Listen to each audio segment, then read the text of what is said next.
Greetings, Bat Family, and welcome back to Holy BatCast, brought to you by Real Fans for Real Movies. Make sure you visit our website, holybatcast.com, or find us all over social media. On Facebook, Twitter, Instagram, or YouTube, just search for Holy BatCast, and you will find us. If you love the show, you want to help support us, you can do that on Patreon. You can go to patreon.com/holybatcast. Big ol' thank you to those of you who've done that. Of course, you don't have to, but we do appreciate you if you have. And got a little shout out here. A new patron got a notification yesterday, Mr. Lee Ankrit. So thank you, Lee. I thought you already were a patron, but I don't know. Maybe you just changed it. I don't know. But maybe I missed it. Regardless, thank you, Lee. I appreciate it. And all you guys out there, thank you. You make our lives so much easier. So big ol' shout out, as always, to our patrons. We are part of the Real Fans Podcast Network, so you can check out all those shows at rf4rm.com. And as always, I'm Andy DiGenova. You can follow me on Twitter or on Instagram. It's just my name, Andy DiGenova. This episode is going to be our big supersized DC FanDome recap. It was FanDome. It was like Christmas. We got lots of content, lots of news, and we're going to try and cover most of it. I don't know about all, because there is a lot, but I think I got most of the big ones. So joining me for all that fun, it's not Brendan, because that little bastard just did his own nightlight. Like, the hell, man. The hell. So forget him. No, that was a scheduling thing. But I do have Mr. Jamie Julie. Hey, Jamie. Wait a second. You said this was a slow news week. I was supposed to watch 3 episodes of Batman Beyond. What the hell, man? Yeah, that was just for you. That was for your own development as a Batman fan. You see what he does to me, people? Welcome back. Glad we could make it happen. And it's so nice. It's so nice when Brandon's not here. I mean, oh my God. I went to the Halloween at our local zoo the other day, and there were kangaroos all around me, and all I could think to myself was I could reach out and touch a kangaroo right now, and I would feel what it's like. That's how he lives his life. I mean, he claims he never sees them, and it's a really rare occurrence, but I don't buy that for a second. Lies. Anyway, I had a point. Oh, was it called Boo at the Zoo? No, it's called the Fort Wayne Children's Zoo. Oh, well, that's like Zoo-a-ween or something like that. That's disappointing.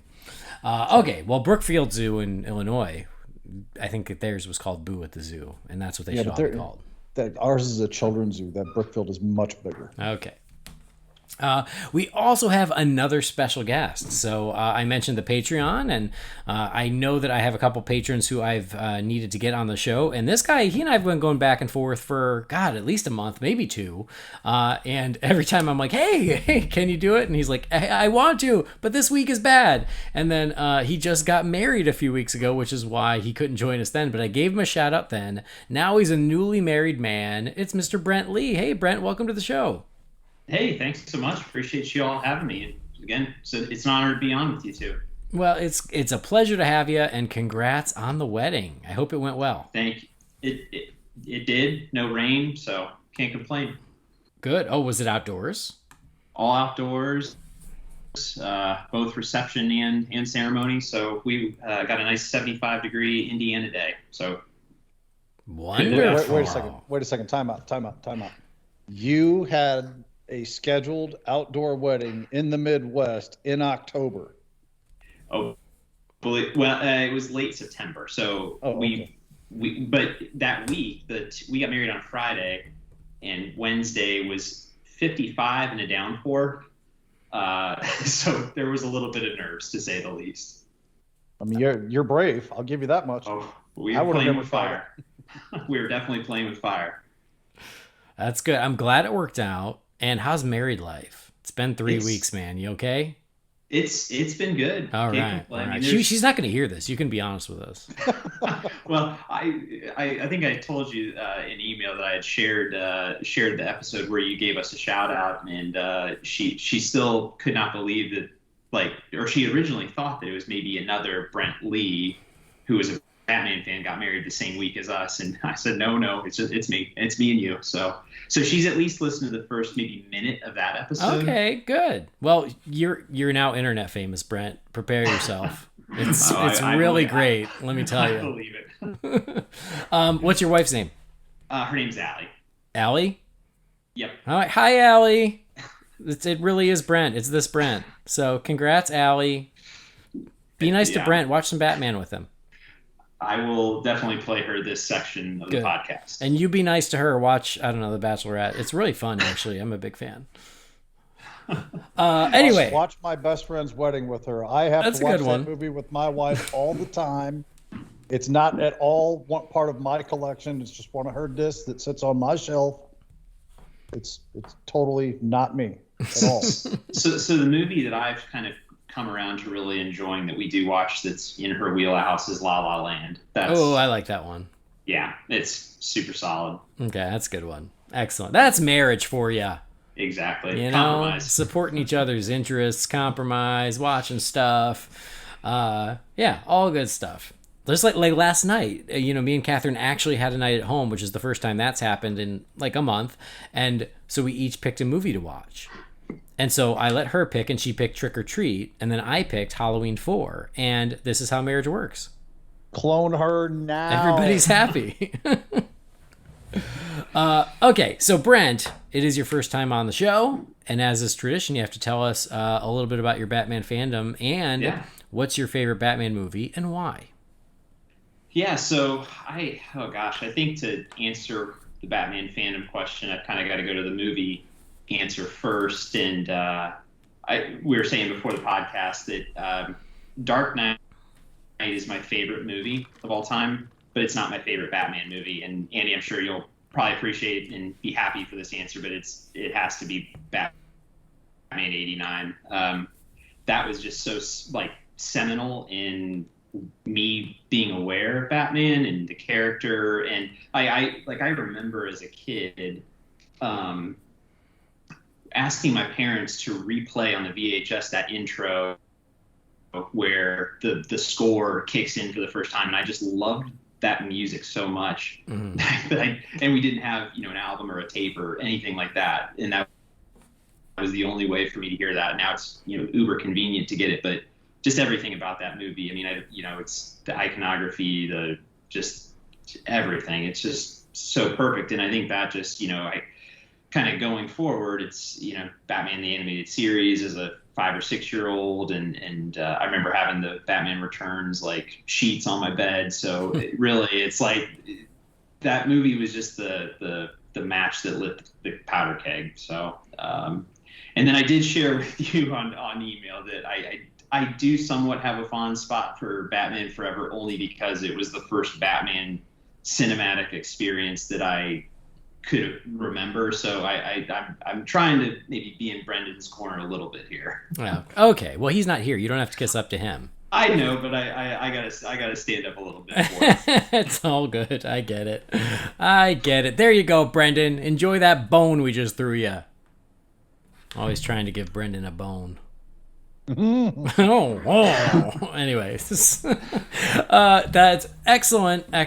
I mean, it's funny. A lot of folks who are sort of in our age bracket it's always a similar answers. Well, this one I think is a better movie, but this is my favorite. And yeah, because it's your gateway drug to a lifelong love affair with the Bat. So totally get that.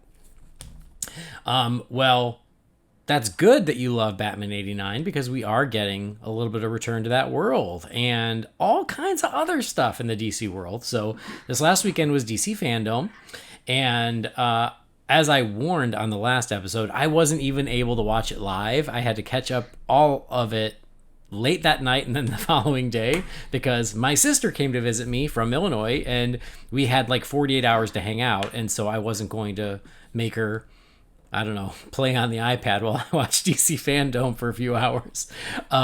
So I had to catch up on it later, but I think I caught up on all the big stuff, and I'm ready to talk about it. So you guys ready? Yeah. All right, let's do it. Okay, so we're going to talk about all the cool stuff that was part of DC FanDome 2021.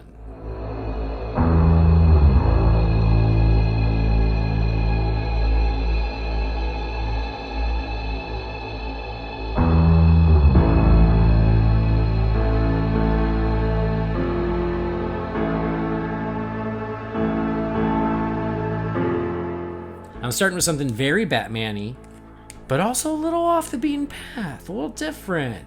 And that is, I don't even know if you guys saw this one, because I didn't even know they showed anything until I was like really digging in on YouTube and seeing what I missed. Bat Wheels. Did you see the little promo for Bat Wheels? No. I did. Oh, and thank you, Brent, for doing your homework. Jamie, come on, get a grip. Well, I think like you, Andy, I was like trying to like I went to the live stream on YouTube, or the recorded live stream, and was just like skipping through to see if I could like pick up nuggets, and that was one of the nuggets. Yeah. So I did not realize that the voice of the Batmobile, who I guess it's Bam, is that, I think that's what he says.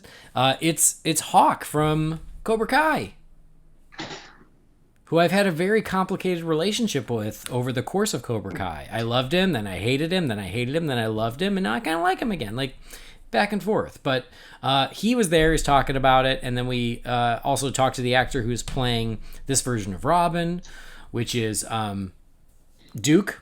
It's Duke as Robin.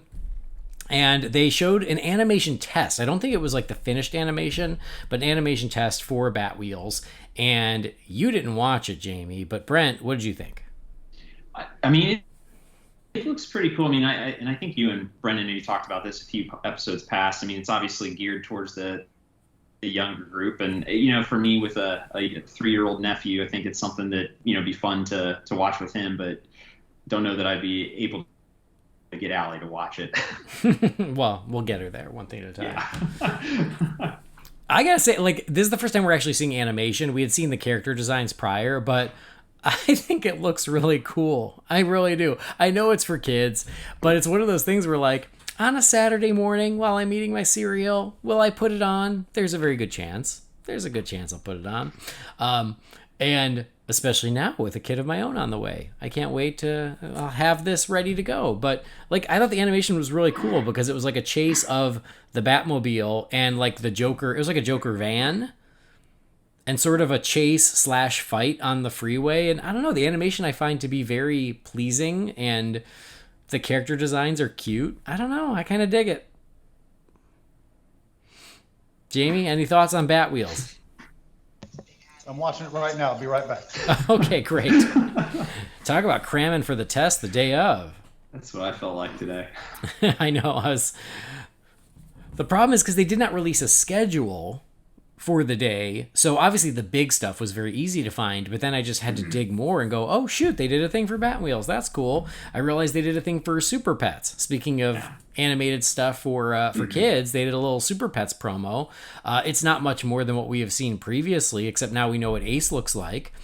And that's cool. I just want Ace in like the cowl. Like right now it's just a gray dog with the voice of Kevin Hart. But what are your thoughts on Super Pets, Brent, while Jamie crams?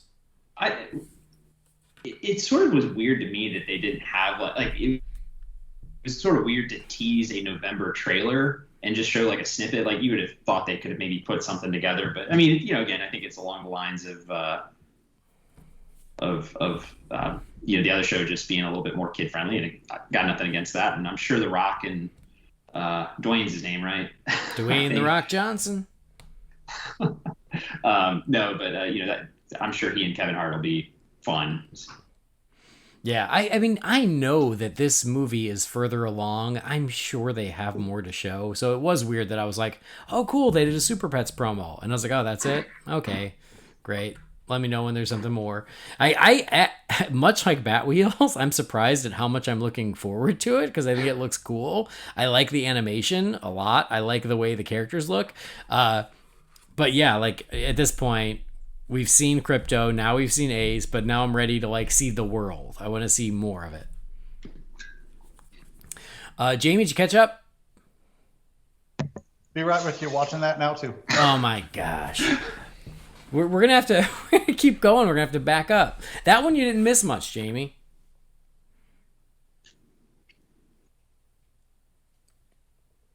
Well, this is great. Well, there you go. Little Super Pets tease, little Bat Wheels tease, but both Batman focused. I think both look pretty good. Yeah. All right. You done? You good? Yeah, I'm good. Okay, good. So go. Your turn. You know, designs and everything. I don't think it's anything I've never seen before. Like the Batwheels thing kind of reminds me of Cars, which to me that's not really detrimental because I don't hate Cars, and Cars 2 was not great. But you like Cars? You're a Cars guy. I do like Cars. I mean that's just kind of what I think of when I see it. Not a bad thing. It's intriguing. I don't know if I'm gonna like wait in a line to see it or anything, but yeah, I mean it looks pretty good. Obviously, I may not be, 46-year-old male may not be the target audience for that, believe it or not. But yeah, it looks fine. Well, that's just it. We don't always have to be the target audience, but that doesn't mean we can't get enjoyment out of it, And sure. For these two projects, I feel like they've landed on designs that I still like as a 43-year-old guy. Yeah. So I'd say the same thing with Super Pets. I mean, I'm interested. I'm not dying to see it, but I'm curious to see what they did with both projects. Mm-hmm. So just little things there. A much bigger thing, and a trailer that is so cinematic that Catherine watched it and went, "Wait, is this a movie or is this a video game?" And that was the new trailer for Gotham Knights. So we got our first taste of that last year at FanDome, and this year we got a new trailer. We find out that the Gotham Knights are going up against the Court of Owls. And, I mean, the point is valid. Like, this is so cinematic. It might as well be a movie, and let's be honest, I'm probably not going to play it as a game, even though I want to. So I'll probably watch it on YouTube as a movie when someone smartly edits it together and allows that. But I don't know, Brent, are you a gamer? Yeah, so I've played all 4 of the Arkham games, and I mean in a lot of ways, the Arkham Asylum game that was released, about 14 or so years ago, I kind of the level of nerdiness that was in there in terms of just the Easter eggs and different characters they brought in, like, truly kind of got me more interested in the deeper, like, mythos of the Batman character. And so seeing the Court of Owls and just knowing what has been done previously, I'm excited. I don't know if I'll have time to play the game. I'm kind of like you. Maybe it'll be a YouTube, but it definitely looks really cool. And if the combat is kind of the same controls as has been used in previous games, it'll be a lot of fun. Mm-hmm. Yeah, exactly. Like, I'm just realistic with what I will or will not do, but man, it looks cool as hell. I loved watching this trailer. It certainly sucked me in. It was really fun, and the design is great. Gotham looks great. The characters look good. They're a little over-designed because I feel like video games do that a lot with these characters. There's just a little too much extra crap on their costumes, but that's just, I feel like, is par for the course. But are they leaf fielded? In a way, yeah, like just a little bit of extra stuff. Everybody got 19 pouches on a belt and stuff. Yeah, but it still was, again, really cool. I actually was like really impressed. So for the gamers out there, I'm really excited for you as a Batman fan, and then just keep us posted. Let us know how it is. But I feel like that one is still not coming until next year or even later. Yeah, it was originally supposed. I think it was originally supposed to have been released this year, mm-hmm. but I think given the state of the world, they had to push it back and for development purposes. But I mean, I'd much rather them take the time on it and put a good game out versus rushing something through. For sure. And then the other big game, like the big 2 games that they were really selling hard were Gotham Knights, and then the other one was the Suicide Squad game, which is very similar. Again, you watch it, you almost feel like you're watching a trailer for a animated film. But this, I thought, was also really cool. What did you think of this, Brent? Well, speaking for Jamie, I'm glad it wasn't directed by James Gunn. No, again, it looks really cool, and it's that game. So the Gotham Knights is set in a different world from the Arkham games, but Suicide Squad is set in the Arkham game world. And so the opening shot of the trailer of them going to Arkham Asylum is actually very reminiscent of the very opening shot of the first Arkham Asylum game. And even like the rooms that they're in when they're getting the implants in the back of their necks it's a same room that was in the original video game. So it was kind of cool to sort of see some of the Easter eggs being dropped there to previous games. The developer of it was the one who did the original 3. So it looks cool. And again, it's I don't know if I'll have time, but hopefully some people can get a YouTube upload quick. Yeah. Jamie, I'm assuming you skipped the game stuff too. I knew that this was a video game, so I skipped that. The Gotham Knights thing, I couldn't remember if it was a game or an animated movie, so I watched 10 seconds. I figured out it was a video game, and I just switched it off and went on to other things. And video games are cool. I don't have time in my life for them, so for all you gamers out there, hope they both work out real nice. Yeah. But no, I mean, the Suicide Squad one also looks really cool, and I mean, the King Shark design in the game is amazing. Like, that's the kind of King Shark I'm digging. Like, I liked him in the Suicide Squad, but I like a little more badass looking King Shark, and the one in the game scratches that itch. It's a really great design for the character. It's like Deadshot, Harley, King Shark, and Boomerang, which I'd watch the hell out of that movie, and so much like Gotham Knights, when someone cuts this together into a movie, I will watch it. And then we also see the Justice League, because it's Suicide Squad killed the Justice League, correct? Yeah, it seems like just from the trailer that there's some involvement of Brainiac or something taking over them, and so I'm assuming that's kind of the impetus of the mission. Yeah, I mean, Superman definitely looks possessed, but you see Green Lantern, you see the Flash, you see Wonder Woman real quick, but you see them as well.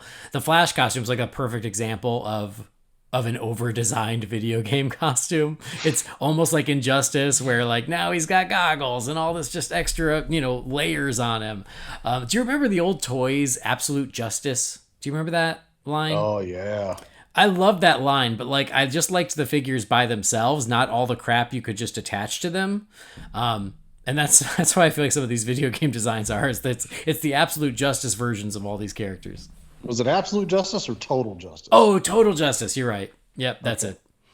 But yeah, I had some of those. Oh, I still have a couple of them. I think I had them all, and I probably still do. They're probably in the garage right now, and one of these days I'll find them. Anyway, so yep, those were the big game things. Again, worth a mention, because for me, who I'm not a big gamer, and I can watch those and go, man, these look awesome.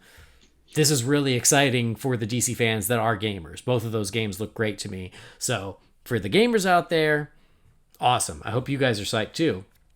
But I'll watch them as animated movies, but they won't be the only DC animated movies I'm going to be able to watch over the next year. Because we also got the upcoming slate of DC animated movies.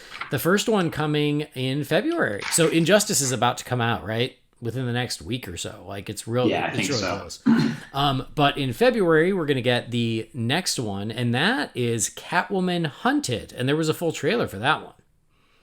So, Jamie, did you watch that one? Nope, didn't care to. Okay. Why did you not care to? Just because it's Catwoman, or did you? Catwoman. Okay. Brent? Yeah, I mean, it looks kind of cool. I mean, I can't say that a Catwoman only movie like is maybe what I'm going for, but it looks cool. I mean, I think if it's ever put on sale, maybe take a look at it, or on HBO Max. Mm-hmm. Yeah. I mean, it's full on anime, which they're touting as, even one of the selling points is, it's an anime Catwoman movie. And she seems to team up with Batwoman, which is fun and unexpected. And when the trailer started, and it is very unabashedly anime, I was like, oh, I mean, we talked about it before, like that's not necessarily my thing. I was like, oh, I don't know if I'm going to like this. And then as the trailer went on, you just kind of get used to it. And there's some really cool animation in there. And I'm like, I'm actually very intrigued by it. I also really like Catwoman as a character, and I think it's cool that she's getting her own animated movie. I do, I love the DC animated films. I'm always happy to get a new Batman one, or a new Superman, or a new Justice League, but I appreciate it when they do try to do something a little different and branch out. So a Catwoman movie, which is Batman adjacent, but not a Batman movie, I don't know, I support it. I think it could be really neat. And Black Mask is on the cover, and then even in the trailer, there are at least nods to a lot of the other Batman villains, if not the villains themselves. So the style, the anime style might not be for everyone, but I think the movie looks pretty cool. I mean, I'm not into anime at all either. I mean, that's well known at this point, I'm sure. But I fully support the idea of a Catwoman solo movie. I have no problem with that. It's just for me personally, I'm not interested enough to, I'll, like Brent said, I'll watch it when it hits HBO Max, but it's not something I'm going to pay $20 for the day it comes out or anything. Yeah. Well, that's Catwoman Hunted. That comes out February 8th of 22. The next one that's coming this spring is, this is fun, Teen Titans Go versus DC Superhero Girls. What? Yeah. Okay, I'll watch the shit out of that, and I haven't seen the trailer or even knew it existed until you just said it. Well, there isn't a trailer yet, but yeah, that's coming next, coming in the spring. And I'll tell sign me up. one of these days we got to review it, but the Teen Titans Go versus Teen Titans was awesome. I keep meaning to watch that, and it's like sitting in my HBO Max queue, and I haven't done it yet. Well, you're in Scarathon, but after True. Scarathon has come and gone, give it a watch. It's great. So because I love Teen Titans Go to the movies, I loved Teen Titans Go versus Teen Titans Go versus DC Superhero Girls, sign me up. I'm down. And again, something a little different. Brent, what do you think? I have not seen. I've kind of caught little snippets here or there. Teen Titans Go, and I've not seen Teen Titans Go to the movies. So right now, it's not high on my list, but it does crack me up the clips I've seen. So again, I think if it's on HBO Max and I've got some time, can't hurt. I mean, you got to get used to Teen Titans Go. If you've followed my journey throughout this show, I was dead set against it, and I eventually got won over. So you got to get used to that. But if you are, Teen Titans Go to the movies is awesome. It sort of like, and this is kind of me just not being as familiar. I mean, it's almost like makes me think of like the Powerpuff Girls. Is that accurate? Kinda, yeah. It's along that line, sort of, but mainly I would say for somebody of our general age group, the background stuff and the Easter eggs and references are more what catches my eye personally. The humor's a little over the top, and the fart jokes get to be a little much at times. It's definitely geared toward a younger audience, but they put so much stuff in there for people who are paying attention to backgrounds and just quick, half-second line drops and that sort of thing. That's the kicks I get out of that show. Mm-hmm. Yeah, it's packed with references, Easter eggs, things like that.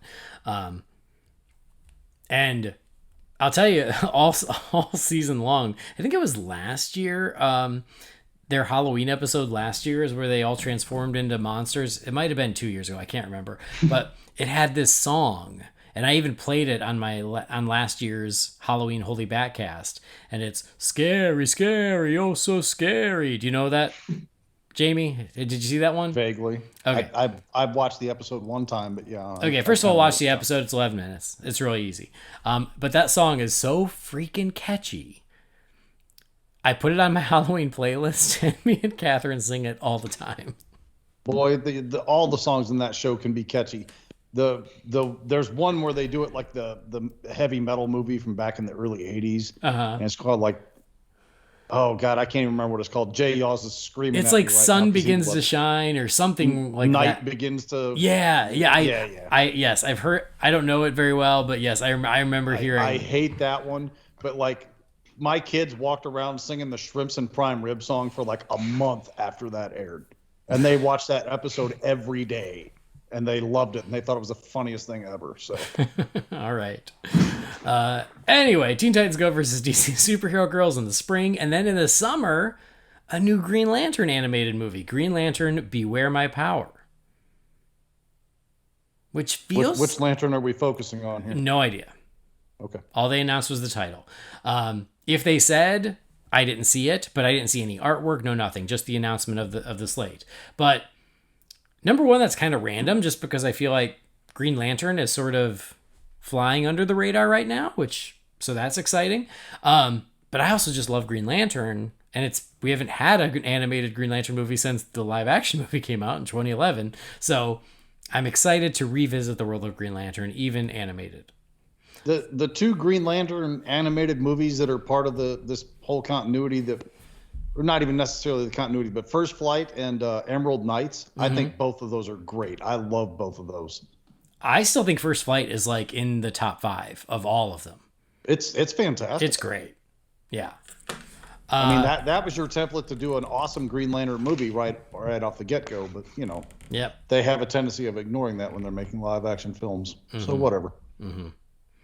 Brent, what do you think about Green Lantern, Beware My Power? Well, I'd be curious, I mean, in terms of the lantern that they choose with this kind of, with them having reset with kind of the Superman Man of Tomorrow, like, do you think they would go away from Hal Jordan and maybe shoot for like a Jon Stewart? I wouldn't be surprised, since Hal was the focus of the last two. I could totally see them moving towards Jon Stewart in this one. Hal's my guy, but I really think John's due. Yeah. And especially, I've seen a few fans out there go, "Oh, I'm surprised there was no news during FanDome about the Green Lantern show." And I didn't even think about it until someone called it out. But I'm like, that's actually very valid. Yeah, they've got casting, so obviously they're getting really close to production. So I do wonder if this somehow ties into when they think that show will be launching. Because they like to do that. If something is whatever big on, I guess in this case it'll be HBO Max, there's something on the shelf that is also calling your name. I just wonder. Anyway, then next fall, a year from now, this is fun because I think, Jamie, you don't know any of these. No. Battle of the Super Sons, and this one's going to be all CG. As in like John Kent versus Damian? Yeah. You better believe it. Well, since the Super Sons comic, which unfortunately had a very short run, that book was an absolute blast. It was written by, I believe it was Tomasi was the one that sounds right. Yeah. Tomasi did that, and that book was a blast. So if it's anything along those lines, yeah, I'm all into that. Yeah, and again, this one I was surprised to see, and I was like, great. What's crazy is I think for years now, I have seen fans complain of like, oh, they just make Batman and Superman animated movies. And on this current slate, some are Batman adjacent. Again, Catwoman, Super Sons, Damian's in it. But, there's not an overtly Batman or Superman movie in here. So it's nice to see a little variety. Absolutely. Brent, thoughts on Battle of the Super Sons? Now I'll be curious to see what the CG looks like. I mean, obviously, you can maybe take a Pixar movie and sort of project what it would look like, but I mean, it's for the first one, that was kind of what caught my ear when I was listening to it. So I'm excited to kind of see something different and how that impacts the animation. For sure. Same. Like, I definitely want to see what this animation is going to look like. I'm very curious, but I like the idea. Again, something different. And then they did announce that the Batman The Long Halloween Deluxe Edition will be out for winter. So I don't know if that means before or after the new year.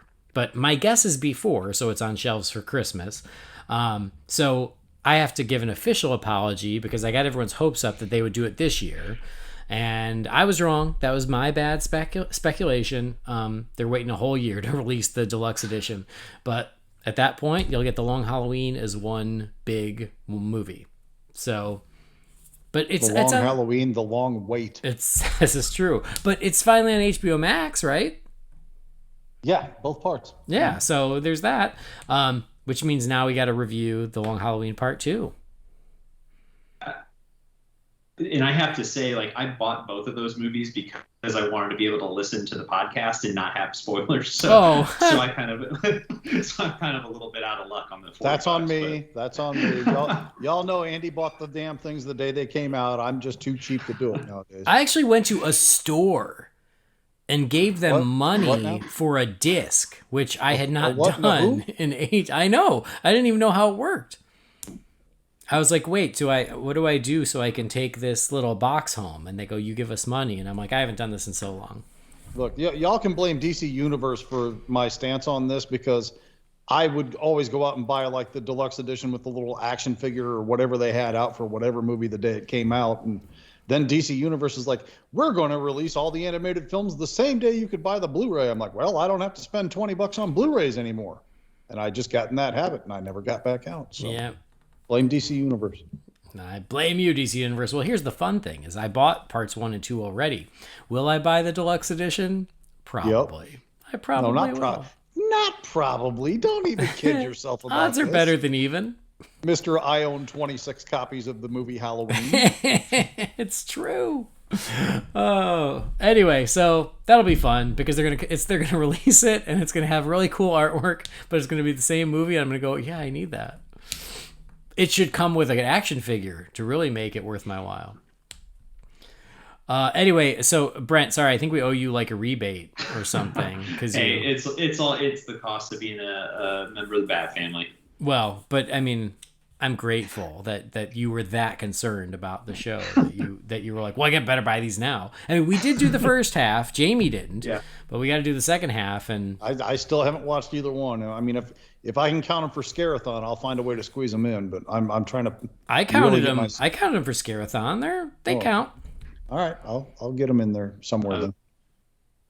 I was gonna say, not to add too much or go off topic, but I've not watched number 2, but the first one was just fantastic. Yeah. I mean, Halloween is in the title, and they're very Halloweeny at the beginning and at the end, so I'll allow it. I agree with you. I really like the first one. I really like the second one too, and I look forward to revisiting it again when we review it, which honestly will probably be the next episode now that I think about it, because the whole plan was to do it for Halloween. So unless something else crazy drops in the meantime, but we're getting down to crunch time on that, so I'd say you're probably right. Yeah. But for everybody who'd been waiting for the combined edition, you got to wait a whole nother year, which makes sense, because if they came out with it too soon, people would skip the first 2, and they got to get us. So good animated DC content coming our way over the next year. I think it's a cool slate. It's a very diverse slate, and I'm into it.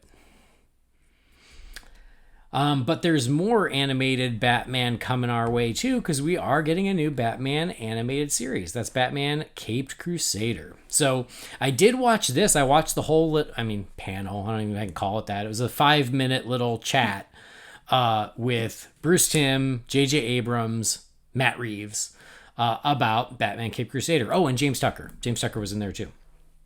So they had no artwork, no footage. They just talked about it.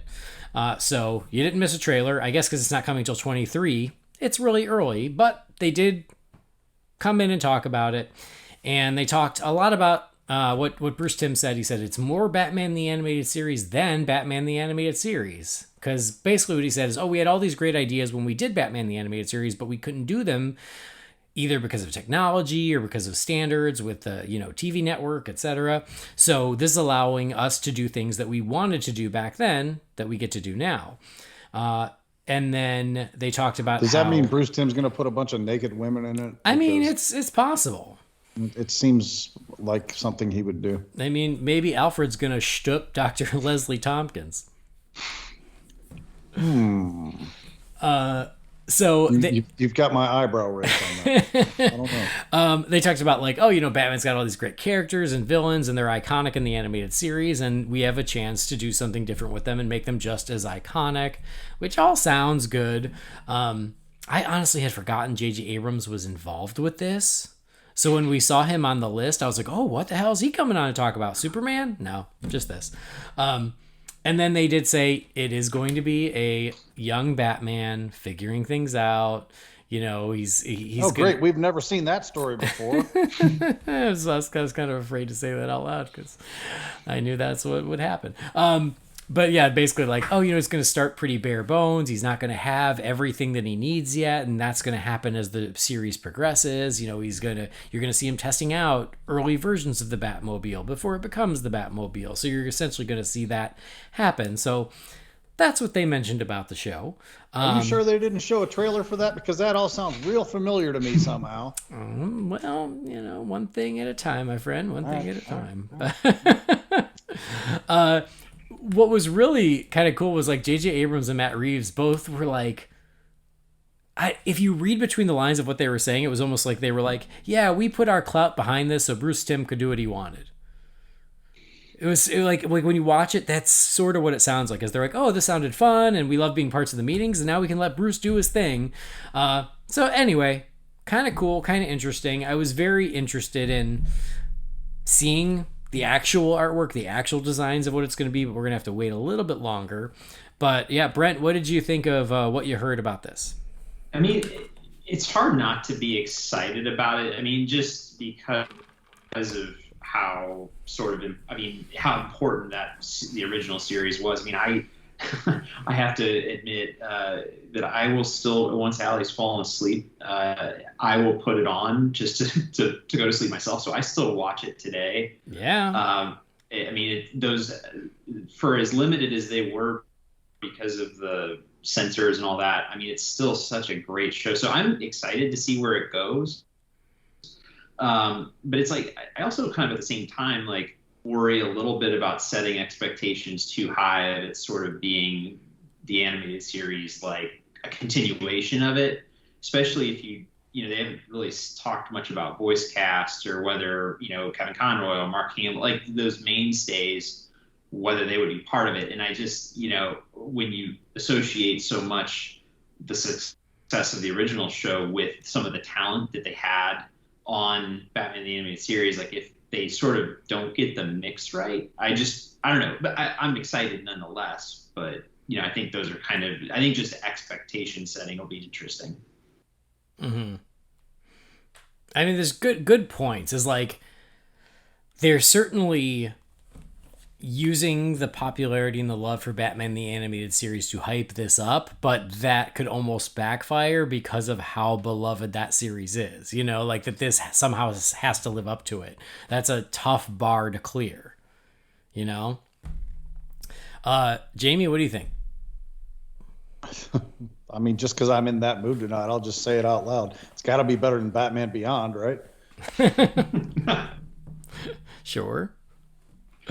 I mean, most of what they said I thought sounded really cool. I don't know if I need to see like a young Batman figuring it out. I just don't know, because I feel like we've been getting a lot of that.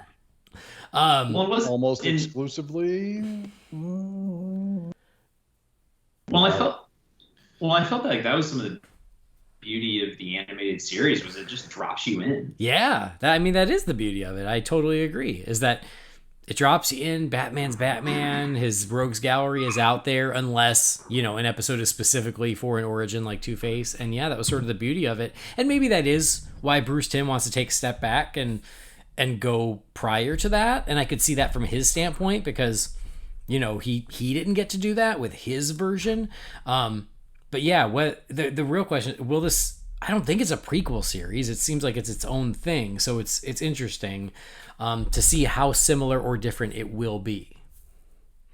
But I don't know. I just hope it doesn't take too long to have a Batmobile and a Batcave and, and the Rogues Gallery. Do you know how there was this movement that started, I don't know, a couple years back, where everybody was just sick to death of seeing the Wayne murders? Yes. It's like, we're over it. We're done. We've seen it. Everybody knows it. We don't have to show it ever again. Yeah. That's kind of how I am with Batman years 1 through 5 at this point. I've seen it done every which way imaginable. I'm apparently going to have to see it all freaking over again next year. I'm over it. Give me a Batman that's been Batman for a minute, okay? Please. On the subject of the Waynes, Jamie, did you see the new 10-part comic that's going to be released called Batman the Knight, and it's all about the Wayne murders? No, I did not. I'm really super behind on my reading right now, though. Yeah, I think it was just released yesterday or something in the last couple of days. Oh, nice. I haven't seen that either. Yeah. Cool. All right. Well, Batman Cape Crusader doesn't come out till 2023, so we got a minute, but I'm still really looking forward to it, especially with the talent involved. But I can't get too excited until we're closer, until I actually see something from the show. But in the meantime, it's nice to know it's coming. Fortunately, we didn't have to wait very long for more DC animated content on HBO Max, because it's like they heard us talk on the last episode, Jamie, about Young Justice, and they were like, oh, that's right, here you go. Here's some Young Justice. And they dropped the first, was it 3 episodes, maybe 4, on FanDome Day. They dropped it on HBO Max. Oh, it's on there now? Yeah, it's on there already. Shit, I had no idea. Yeah, surprise. It was like a little FanDome surprise. They dropped the first few episodes of season 4 on HBO Max. I only watched the first one. I only watched the first episode, but it was a really cool surprise. This one's called Young Justice Phantoms. Certainly takes off from where we left off on the last season, but so far so good. And it wasn't until I was watching the new episode that I realized how much I missed this show. God, it's so good. And yeah, it's good to have it back. Animation looks beautiful. Character work, as always, is fantastic. So Young Justice is back, friends. But Greg Wiseman, who's the showrunner, he clarified on Twitter. He goes, hey, season 4 is out there, but that does not mean we have been renewed for season 5. So please go watch it. So everybody out there, that's your homework. Watch Young Justice so we can continue to get this awesome show. Jamie, there you go. That's your homework this weekend when you're enjoying Just added it to my watch. Well, it's a Scarathon, so no, it won't be this weekend. But okay, well, November it's 1st. on my watch list now. Brent, Young Justice, you a fan? Well, so where Jamie is really behind on comics, I am going through DC FanDome. I am super behind on TV shows, so I need to get that on my list along with a lot of other shows. Have you watched it at all? No, I haven't. And honestly, did it start out on DC Universe? Because like I feel like a lot of these shows, even Titans, like I'm just getting into now since it moved over to HBO Max. Like Young when Justice started on like Cartoon Network. Yeah, did it? Yeah, the first 2 seasons of Young Justice was Cartoon Network. Oh, okay. And it was awesome, but then it got canceled. And then the fans asked, and eventually, because DC Universe needed content, they renewed it for season 3. So season 3 came onto DC Universe, and then fortunately they saved it for HBO Max, and now we got season 4. Yeah, I feel like I'm just having to play so much catch up because of like, I mean, even like some of the CW shows, like I mean, and I know Jamie, you've talked about it before, like I couldn't keep up with all the stuff that was going on, and it's like once you get behind, it's like it just feels like I'm a mountain to overcome. Yep. Too much content. So, yeah. Too much content. I feel your pain. We're spoiled to death. Spoiled to death. Amen. Well, Young Justice comes with the highest possible recommendation when you get around to it. I understand your challenge. I'll double stamp that right on top because awesome. I will put that at the top of my list.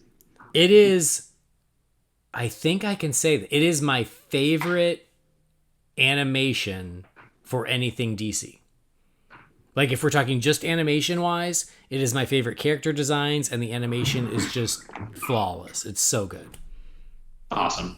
And I will definitely check it out. It really puts a lot of earnestness in the stories that they tell. Like, I'm not saying it's like super dark and gritty or anything like that, but I mean they mean business. They're telling stories, and they have like an overarching theme, and then they have like shorter theme story arcs in between that, and it all ties together beautifully, and it's very, very well done. Definitely. Cool. So Young Justice is back for season 4, and we got news that we're getting season 4 for both Titans and Doom Patrol. So both of them had been renewed for another season as well. So that's good news if you like either of those shows. Seems like everyone likes Doom Patrol, and Titans people tend to still be on the fence or disagree about. But yeah, Brent, I don't know. Are these your shows you keeping up with, or? So I started Doom Patrol, and just life comes in the way. I've gotten into season 1 of Titans, so I've not, I think, hit the point where it, I think, starts to annoy people. But it is on my to-do list to get caught up on those. And yeah, you'll see through a lot of the TV stuff. I've got not a lot to add. I mean, as we said, there's so much. So, Jamie, thoughts on season 4 for both Doom Patrol and Titans? I'm glad they're there, but I'm still only like halfway through season 2 of Doom Patrol, and I'm probably a good 4 or 5 episodes behind on Titans now. Oh, and wow. That's not because I wasn't liking the show. I actually think it's the best it's been so far. But, once September 1st hit, pretty much everything else got pushed aside for Scarathon. So nope, I know that. I'm not currently on number 121 because I'm watching everything else I need to watch, okay? Mm-hmm. Yeah. Well, Doom Patrol hasn't missed a beat. We jump back on for season 3. It continues to just be fantastic. Continues to do really weird and unexpected things, but always in a good way. Michelle Gomez is on. She was on. I fell in love with her from Sabrina, but I guess she was also on Doctor Who. She has joined the cast this season, and she's amazing. And Doom Patrol, just fantastic. Titans, I do have a complicated relationship with, but not as much as a lot of folks out there, because I see a lot of folks just hating on it. I don't hate it. I like it. I really like it. I just feel like sometimes they can't get out of their own way. And so it can be frustrating because they have everything they need to really have an amazing show.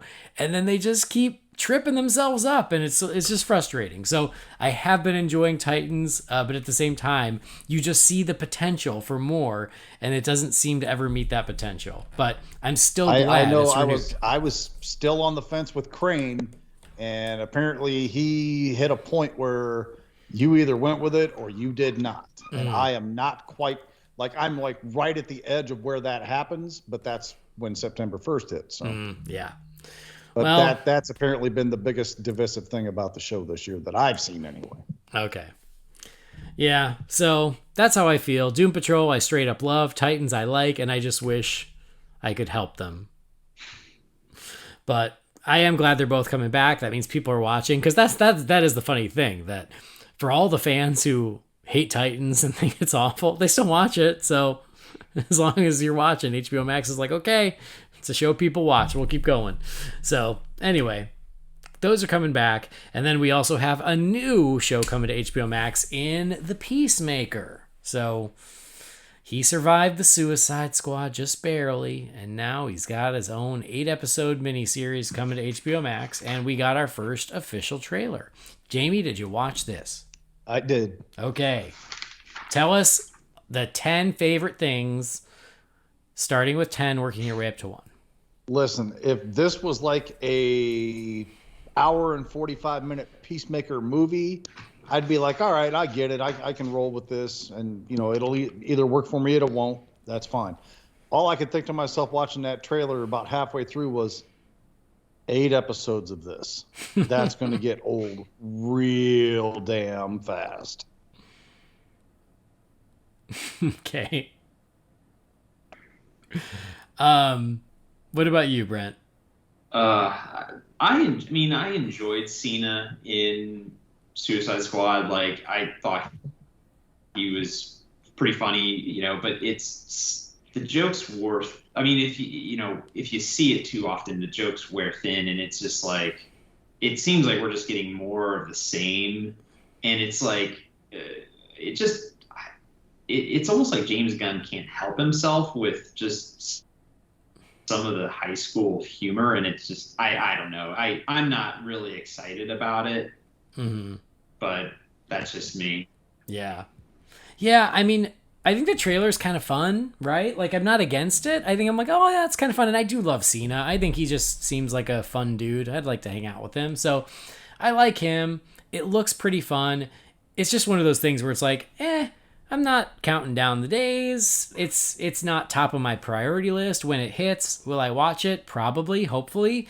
But it's also one that I could easily see having what happened, what we just talked about, whereas I'm caught up in something else and I just don't get around to it because it's just not that important. I'm not that invested in Peacemaker. I'm just curious too where they'll take the story. It's before the end credit sequence.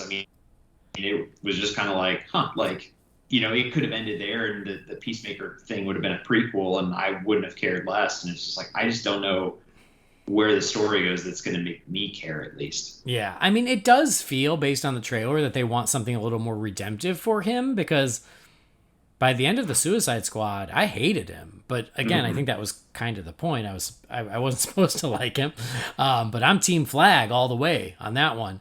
But it does, in the trailer, they acknowledge that, where there's some dialogue about if you could just drop all this nonsense, maybe you could be a good person, something like that. I can't remember it verbatim, but so it does feel like they want to redeem the Peacemaker in one way or the other. So I'm open to it. And like I said, I think on the last episode, once we saw the picture of Vigilante, the Vigilante outfit is awesome. I can't figure out who's playing Vigilante.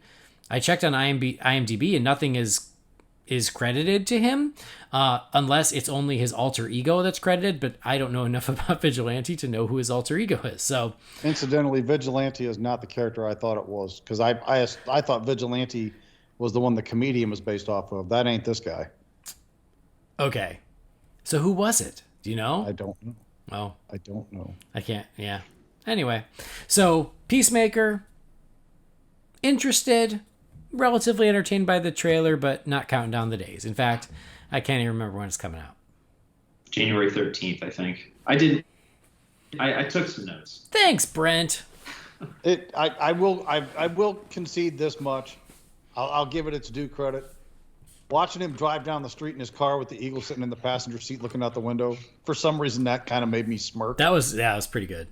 It wasn't like a ha ha ha moment. But no, it's just like, cute. Yeah, it's kind of funny. You know, that's one of those things you say is funny, but you don't really laugh at it. Yeah, I don't know.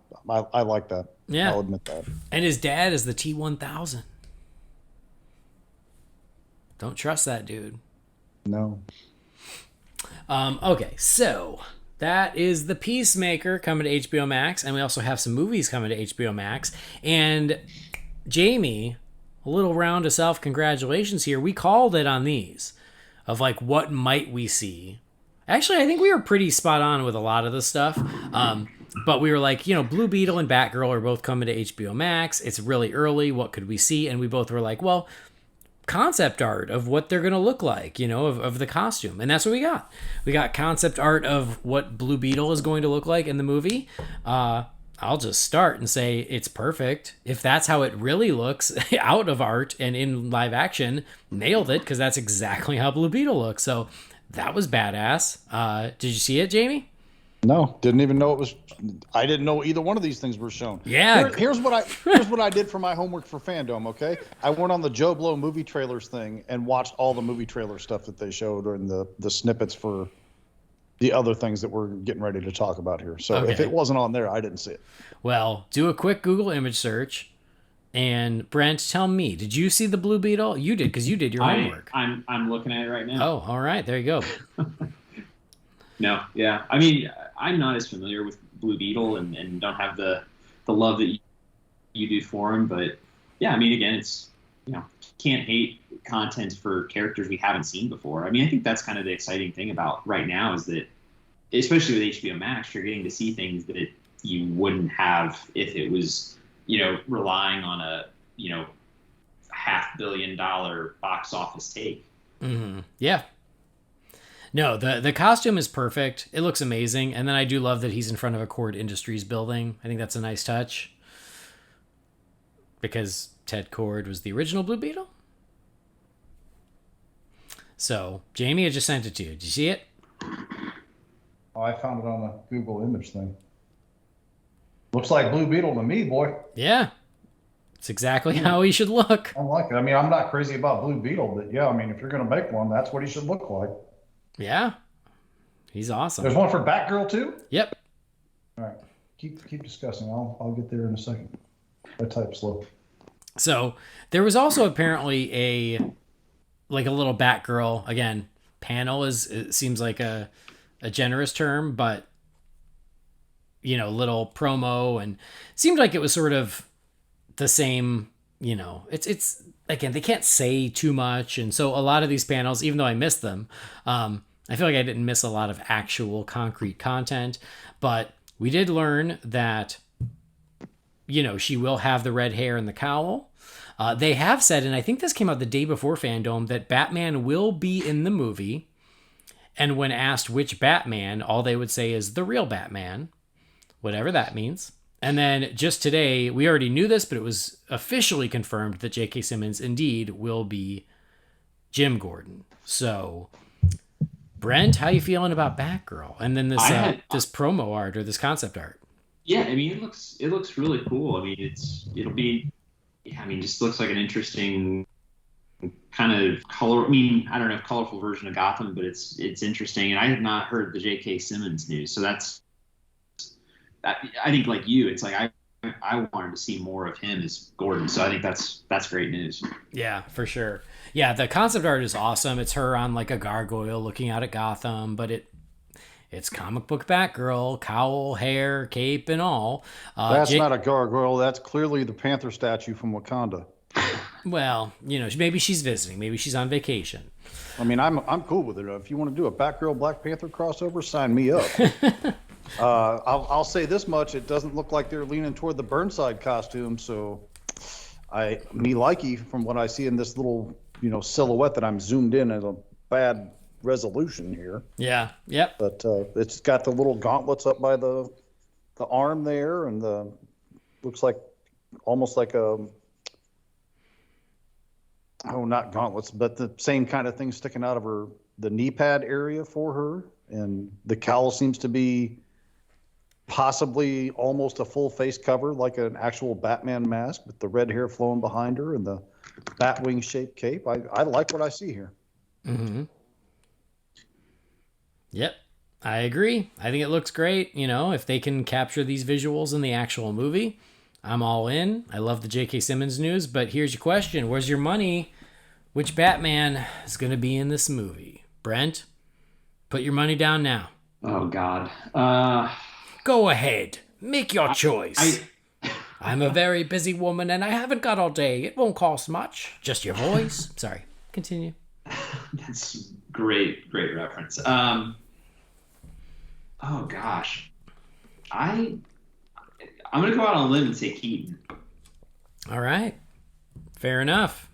Jamie?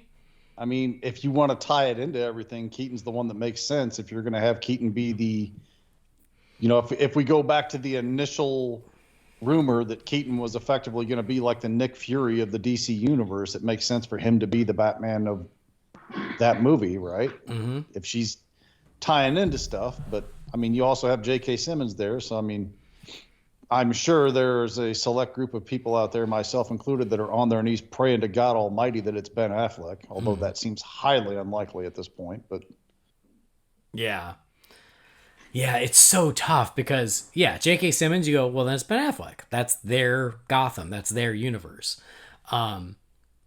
But I truly believe Ben is doing the Flash as a way to say goodbye. And then we have heard that once Flash is over, Keaton will the universes will merge, and Keaton will be the Batman of that shared universe. So I'm with you guys. I think my money's on Keaton. It makes the most sense as far as that goes of what we have heard about their overall plans. Of course, I would love it to be Ben. I'm just not holding my breath for it. But it is so crazy to think that we could be merging universes in that there would be a movie set in Gotham with J.K. Simmons as Gordon and Keaton as Batman. Like, that's really crazy to mix and match like that. So, I mean, that was the whole idea behind the Flash being able to reset things anyway, I guess. I guess so, yeah. Just so very interesting. I have to question what a long-term plan is there for it. And all due respect to Keaton, I'm excited to see him back in the cowl and all, but this cat will be pushing 70 in a couple of years. He just turned 70. He just turned it, yeah. He just turned 70. Okay, I mean, my mistake. He's already there, and we're talking about this is going to be the Batman for the foreseeable future. I'm sorry, that doesn't quite register with me. Hey, man.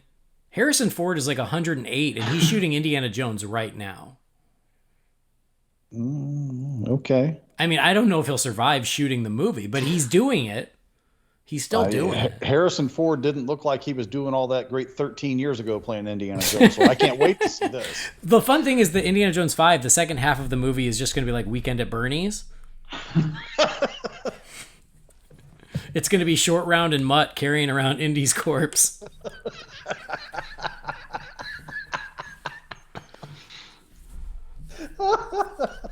I hate you. Anyway, your point is valid. Yes, Keaton is 70 years old, so yeah, you got to wonder how long that's going to go, but we shall see. So, Batgirl, exciting times ahead. Can't wait. We did get another little peek at all the upcoming DC movies, but kind of put them in order of how much we saw. And so the first one up is Shazam: Fury of the Gods, because for that we just got like a little behind the scenes featurette. But again, Jamie, it's what we said. We said, oh, we might get a behind the scenes featurette, and hopefully we can see what Helen Mirren and Lucy Liu look like as the villains. And that's exactly what it was. The answer to that question is fabulous. Yeah, exactly.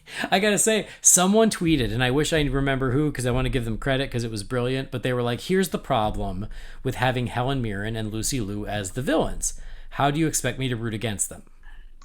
Right? So that aside, we got a little behind the scenes here. We got to see the cast. We saw the upgraded costumes. We did see Helen Mirren and Lucy Liu. We got designs of lots of creatures, including a dragon. And then they talked about all the places they'll go. It was like Dr. Seuss wrote the script. I mean, you got to believe, the 8 magic realms or whatever it's called have to be involved here, right? Yeah. So they were like, oh, Philadelphia and Mount Olympus and the Library of Olympus and all kinds of crazy places. So, you did watch this one, Jamie. I did. Okay, please, good. Share your thoughts. I am all aboard for this. I love the first film. I like that everybody seems to be excited about working on this one. Zachary Levi, that cat, his energy is crazy. I just watched a movie with him a couple nights ago called Bloodfest. I highly recommend it. It's on Amazon Prime. Check it out. It's pretty hilarious. But he was in that playing himself in a brief cameo, and God, that cat is salt of the earth. I love that guy. Anyway, Helen Mirren. I mean, be still my heart. Lucy Liu, I'm not like a huge fan of hers, but I mean, I'll acknowledge when something looks good, and she looks great in this movie, from what I've seen so far. And the idea that they're going to all these different places instead of just, hanging out in Philadelphia for the whole film excites me even more because, I'm not an Eagles fan, so. Mm-hmm. Yeah, I gotta say, one thing that I noticed, and I think they even said it, I think David Sandberg even said it, and I love that guy too. I mean, he's just awesome. Especially on Twitter, he's just a hoot. But anyway, just talking about how much larger the scope feels. And like you said, like leaving Philadelphia, going to these realms of the gods, like it just feels bigger. And it feels like the studio, even though the first movie did pretty well, but it wasn't like a blowout success, the studio still seems very confident in the sequel in that they're really investing in it. And I think that's exciting. I think that's great. Brent, what do you think? I mean, I second a lot of what Jamie said. I mean, it's the first movie is just it was such a joy and sort of a surprise all at the same time to have it be such a fun movie. And I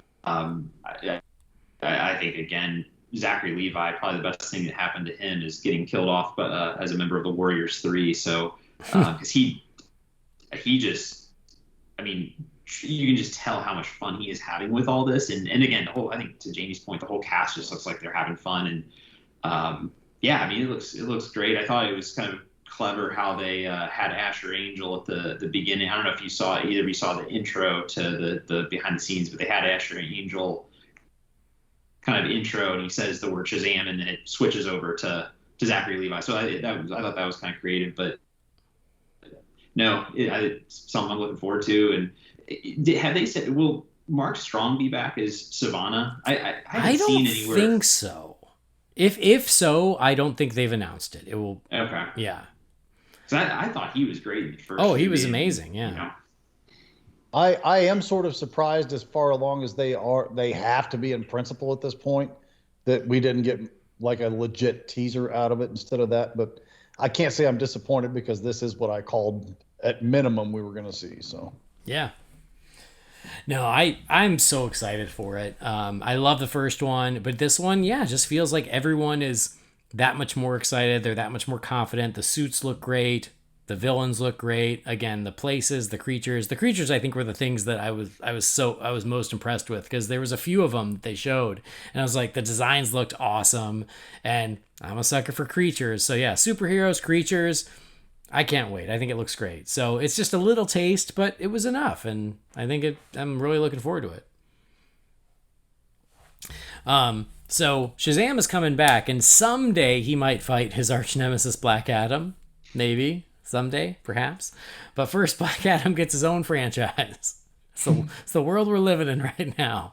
Black Adam can get his own franchise. So we got a first look at that, too. So The Rock did his own little intro, and he, speaking of infectious energy, he's just, man, like that. He could sell ice cubes to an Eskimo. He's selling Black Adam hard. He's born to play it, right?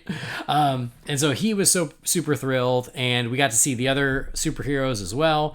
So, Hawkman, Cyclone, Dr. Fate, and Atom Smasher, and then we got glimpses at their logos on their costumes, but we didn't actually get to see the costumes.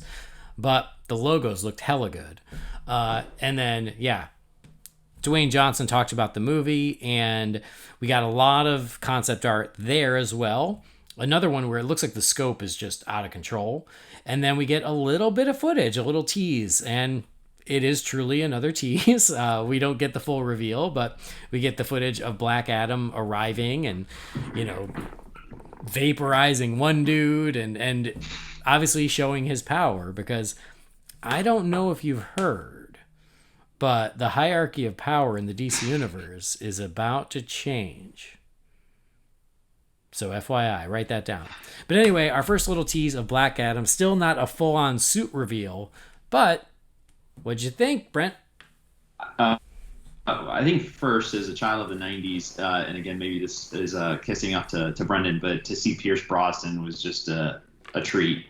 And the helmet looks awesome for Fate. So, that was kind of cool. But I think The Rock is just born to play Black Adam. I mean, just his whole look is perfect. And I think you've talked about it on the show before that it's like he does not need anything to fill out that suit. So, the clip they showed was it was probably more intense and darker than what I would have thought the tone of the movie may have been, but obviously that's, the hierarchy has to change, right? I just hope that he doesn't do an accent, because the last time I think that happened was Mummy Returns, and I don't think that was great.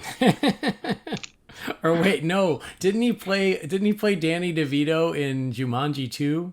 Right? Oh, you're right. Or I guess it would be Jumanji 3, right? That's right. Where I was like, oh no, Dwayne, let's get back in your lane. Come on, come over here. JB, what'd you think? I was kind of disappointed. Okay. Not that I didn't really like what I saw, but they didn't really show me anything. It's like, don't give me a tease for a teaser and not even have anything in there that I couldn't have just assumed for myself. Black Adam can pick a guy up with one hand. Wow. You're not going to show me his costume. You're not even going to show me his face. You're just going to have like a hood shrouded over him and a bunch of people looking at him with dumbfounded, awed faces, and he catches a bullet. Like, they fire 70,000 bullets at him and he just catches one and looks at it. And it's like, I know they have more for this movie that they can show me than that. So I'm not, I don't know. I was disappointed. Okay. And Pierce Brosnan, I love you to death, man. That cat, he's a class act. He's a very good actor. GoldenEye is one of the best Bond films ever made, but him talking about how 10 years and 4 films of James Bond, I was never involved in anything of this caliber. I'm like, I've seen your Bond movies. I'm sure that's absolutely true. GoldenEye may have been one of the best, but Tomorrow Never Dies is one of the worst. So... Well, I really liked what we saw. Or is it Die Another Day? Die Another Day. I was going to say Tomorrow Never Dies is not I can't Die keep Another them Day. track. None of them are great except for GoldenEye, in my personal opinion, but whatever. I can't tell the difference. Yeah, me either. They all sound alike at some point. I mean, No Time to Die, Tomorrow Never Dies, Die Another Day. Yeah. Live and Let Die. I mean, right?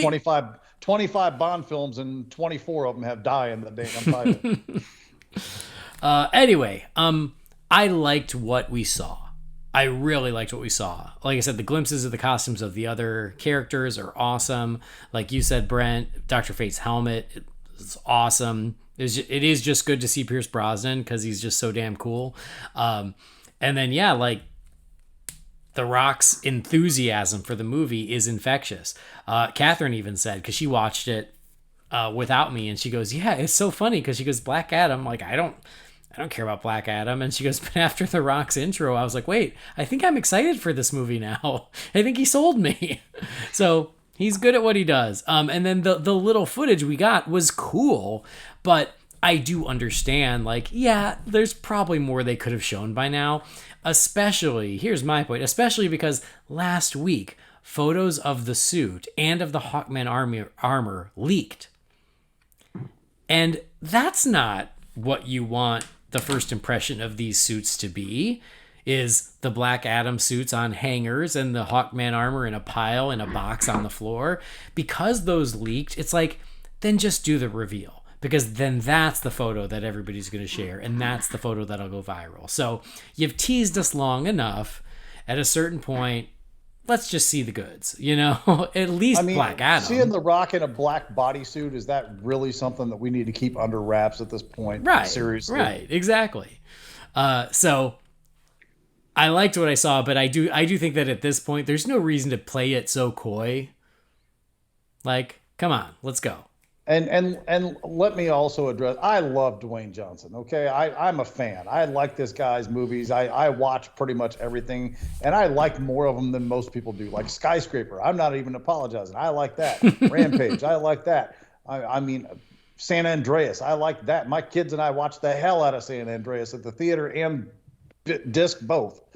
So, I like the guy. Ballers, it was one of my favorite things on TV at the time that it was on HBO. It's still a great sports series, and I absolutely adore it. And it, didn't hurt that, like, the third or fourth season they were focusing on the Raiders. That may or may not have been like a big thing for me.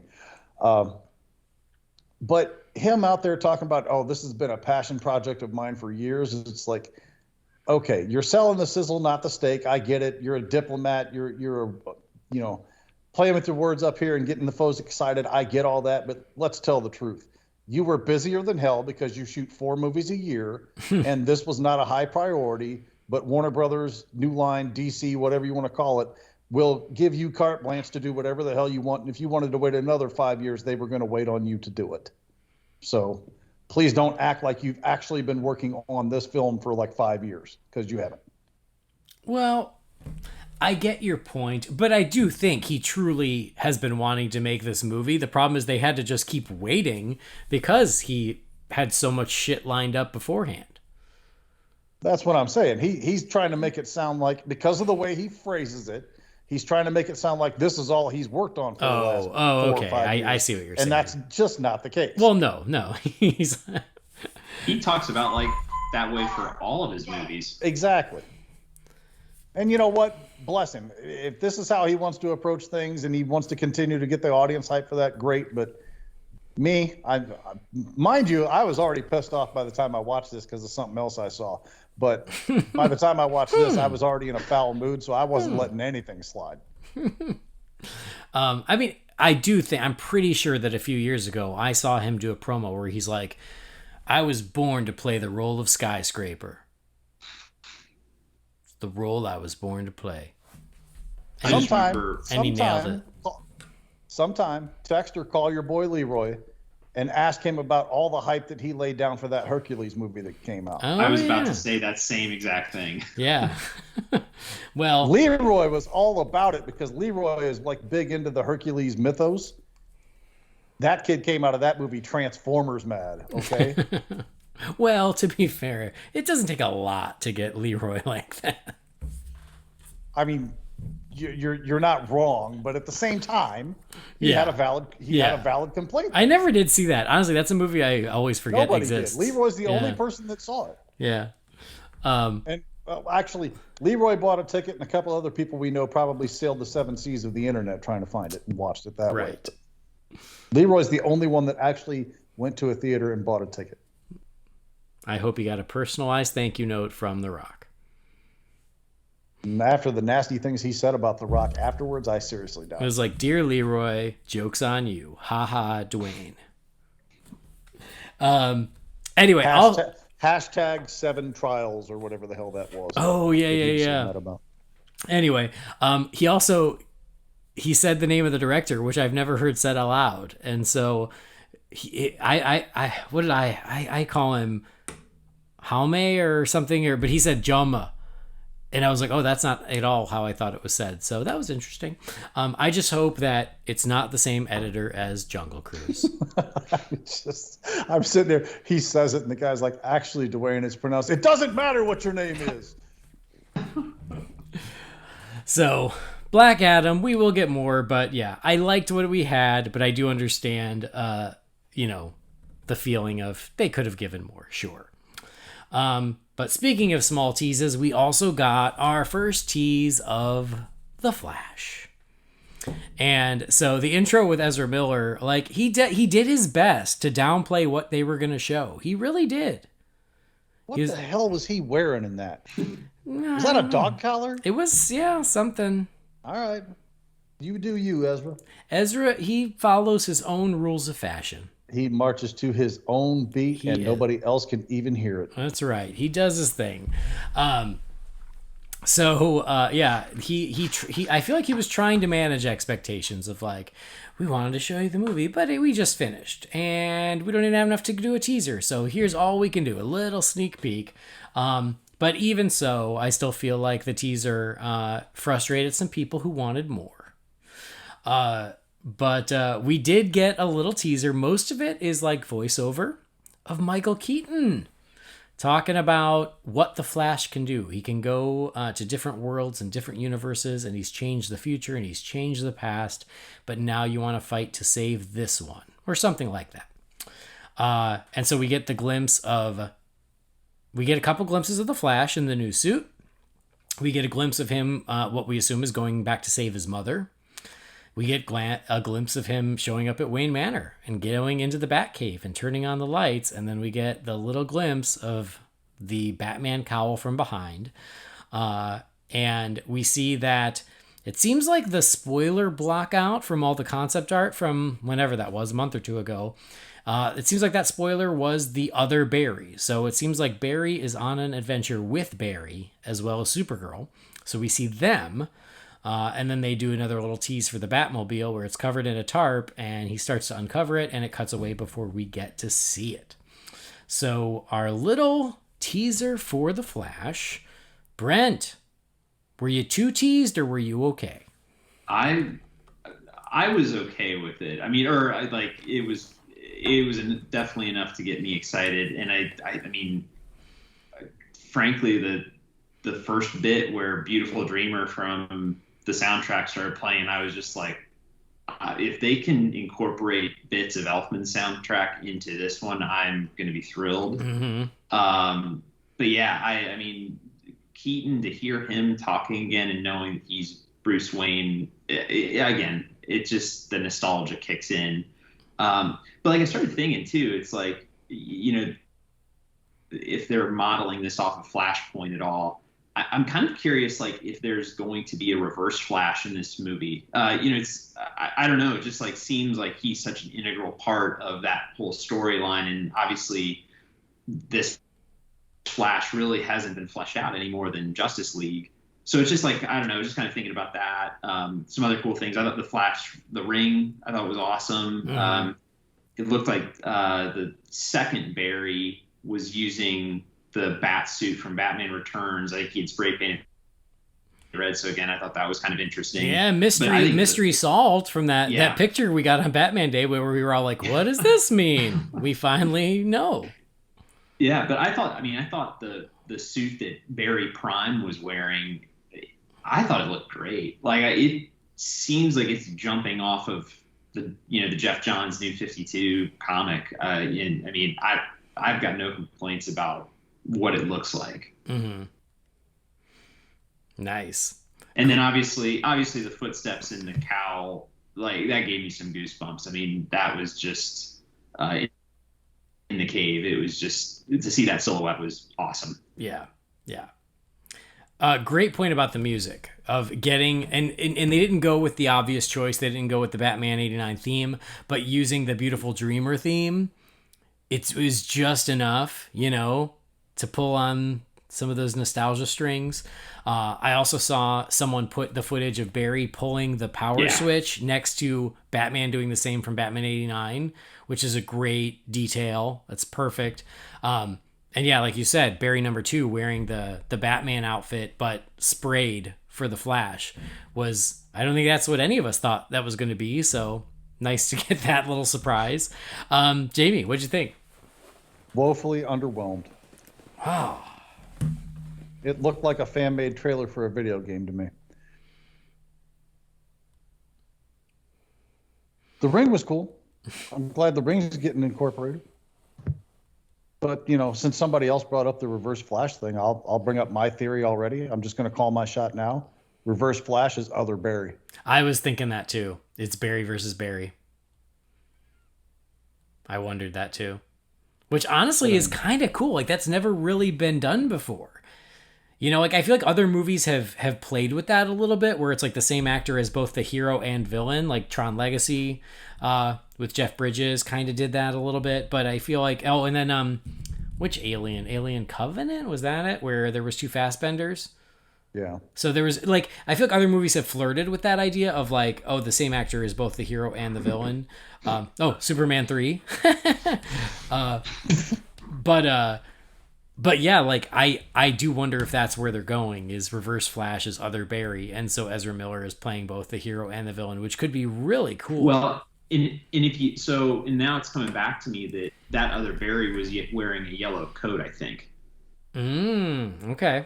I'm pretty sure he was. I think that's cool. I wasn't even paying enough attention to notice the yellow coat.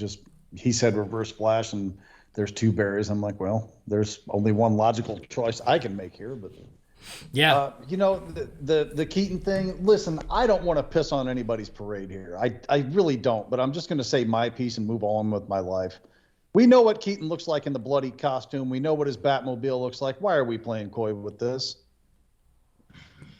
Why is everybody acting like this is like going to be the most shocking thing in the world when it does finally get revealed? We've seen it before. We know what it looks like. Unless they made some drastic change somewhere that they don't want to show anybody until like an actual trailer drops for a movie that I'm still not sure that exists, by the way. Since, you know, they don't want to give me a real trailer, I'm still not going to give them the acknowledgement. You can see the outline of the Batmobile there. You know which Batmobile it is. Although it was funny because somebody made a meme where he pulls the thing off and it's the Batman Forever Batmobile. Did you see that? I did not, but okay. I don't know. I'm not mad about it, but at the same time, I'm just like, there wasn't enough there to get me excited. I wish I could be as excited as everybody else seems to be about it, but I'm just not. That's okay. I am. Okay. I'm psyched. You be excited for both of us. I am. I'm excited for both of us. I think it was so cool. Yes, it was a tease. Of course it was. But we have a ways to go. We have over a year. And yes, it would have been nice to get more, but it's always nice to get more. I don't blame them because there's a couple movies to worry about before that. But Jamie, you have to finally admit that it exists, right? No. That wasn't a trailer. I'm not giving it any acknowledgement in that department. No, I thought it was super cool. I love the music. I love the Michael Keaton voiceover. That was so cool. I did like the glimpse of them at the end. But it's funny. Yeah, we know what the Batmobile looks like. Of course we know what the Batmobile looks like. But still, when they cut away, you still are like, we know what's under there. But it still worked. It's still, he grabs that tarp and you lean forward because you want to see it, even though we know what it is. So I say they did their job. And I think the new Flash suit is awesome. I think it looks great. It's gotten plenty of hate on Twitter because there's the one shot where Barry sort of is like looking around something and the cowl looks a little wonky in that shot. And so people are like, oh my God, what a downgrade, blah, blah, blah. I'm like, yeah, but the full body shot we get, and I don't know if that's in the Batcave or it looks like it might be, but that full body shot of him looks awesome. So I'm going to wait to see more of that new suit before I get too worried because what I saw in this doesn't really make me worried. I think it looks really good. So it's a tease, but it worked on me. I was into it. Thought it was cool. Can't wait for this movie. And then, yeah, they did Andy Muschietti yesterday or today. The days run together. It might have been today. He put on his Instagram that they have officially wrapped production or shooting. So now they have a year of post-production. But I don't know. I was super excited about it. I thought it looked great. Oh, the other thing, there's the cowl on the ground. We did not mention. Mm-hmm. And I was going to say that. Oh, go ahead. Sorry. No, please go ahead. Well, it looked like the Keaton one. That's what I agree. Like, because I watched the first time and I thought it was Affleck's, but then I could see kind of the points of the, kind of the pointing, parts of it. And then you saw even some of the blood or it looked like blood on the ground almost. Mm-hmm. Yeah. And I wonder how much that was playing back to the earlier shares. Right. Yeah, totally. And that it's funny because I saw people think it was the Affleck cowl, and yeah, I thought it was the Keaton one because you're right. You see the sort of the scallops that are at the bottom of the cowl, mm-hmm. and if you look in the background, it looks like his chest plate is behind there. So the whole thing does feel like he's retired. All of his stuff is packed up, and like whatever's going on is causes him to come out of retirement. Because he is 70, as we said.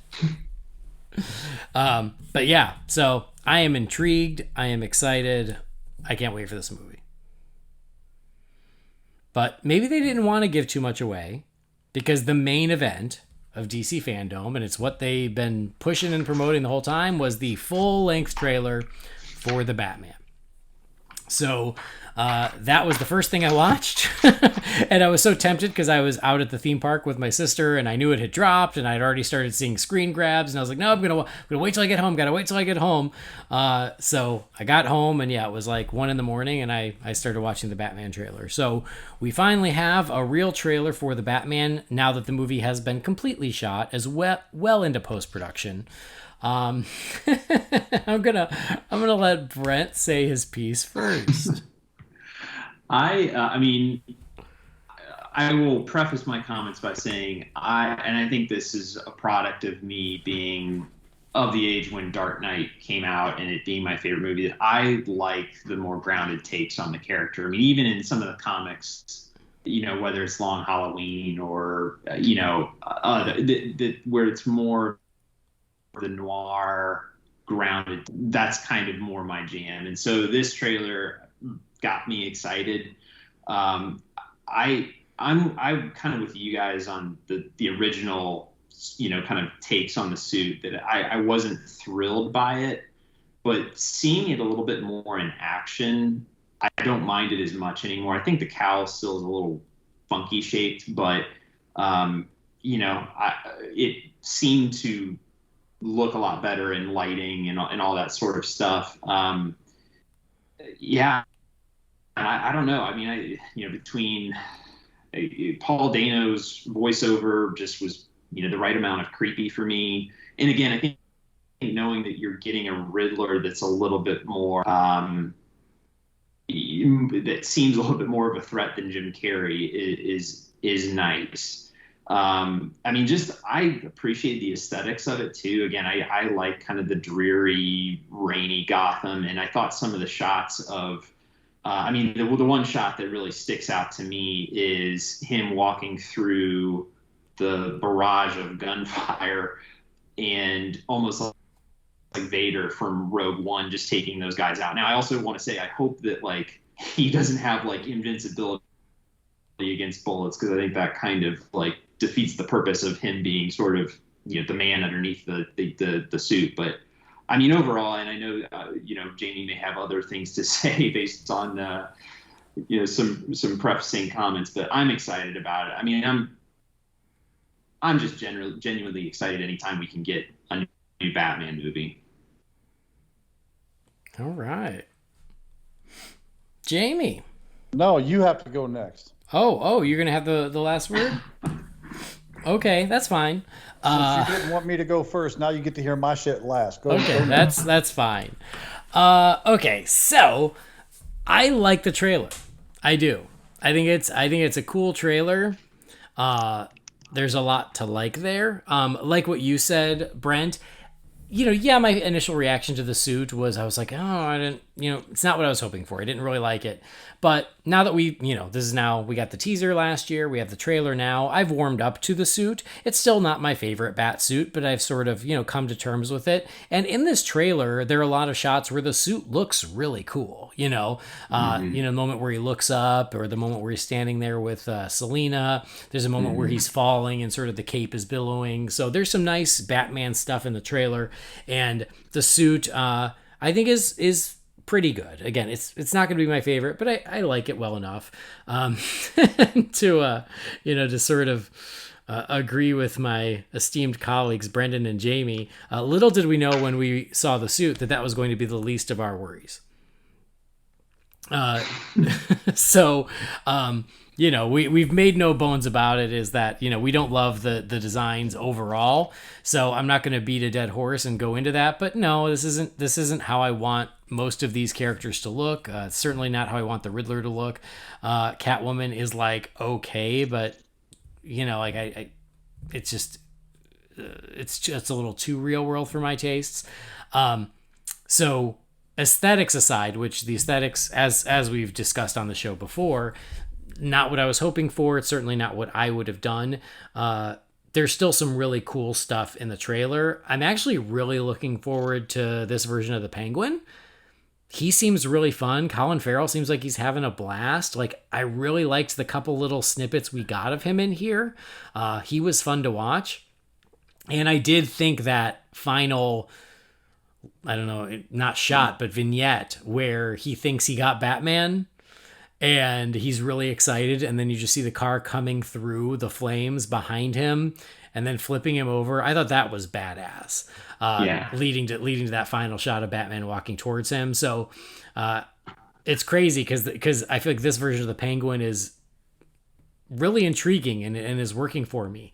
I think Zoe Kravitz looks amazing. Paul Dano, it's strange how this trailer really sidesteps the Riddler a lot. They tease it at the beginning, and then they tease it in the moment where Batman is in the, the prison conversation glass booth thing, that you always see in movies. But they never show his face. And then, then there's the quick shot of him with the mask and the glasses and the TV footage that was very reminiscent of when the Joker did that in The Dark Knight. But it's weird how the movie doesn't do a lot the trailer, doesn't do a lot with the Riddler. But there's some really intriguing ideas as far as the story goes that I'm interested to see. What does the Riddler want? What is he trying to bring to light? And what does he have against Batman? We get our first glimpse of Alfred. I think Andy Serkis looks good as Alfred. So I like the trailer. I did think there was some really cool stuff in the trailer. I think that Pattinson and Kravitz, they look like they have chemistry. And there's also that really cool shot where they're on the rooftop, and I don't know whether it's sunset or sunrise, but sort of behind them, there's a really cool shot of them up there. So their relationship seems pretty on point as far as Selena and Bruce goes. So there's some things that, really intrigue me. I just wish I was more psyched for it. And instead I'm no, I'm looking forward to it. Looks interesting. There's some cool stuff, but for a new Batman movie, I feel like I should be more excited than I am.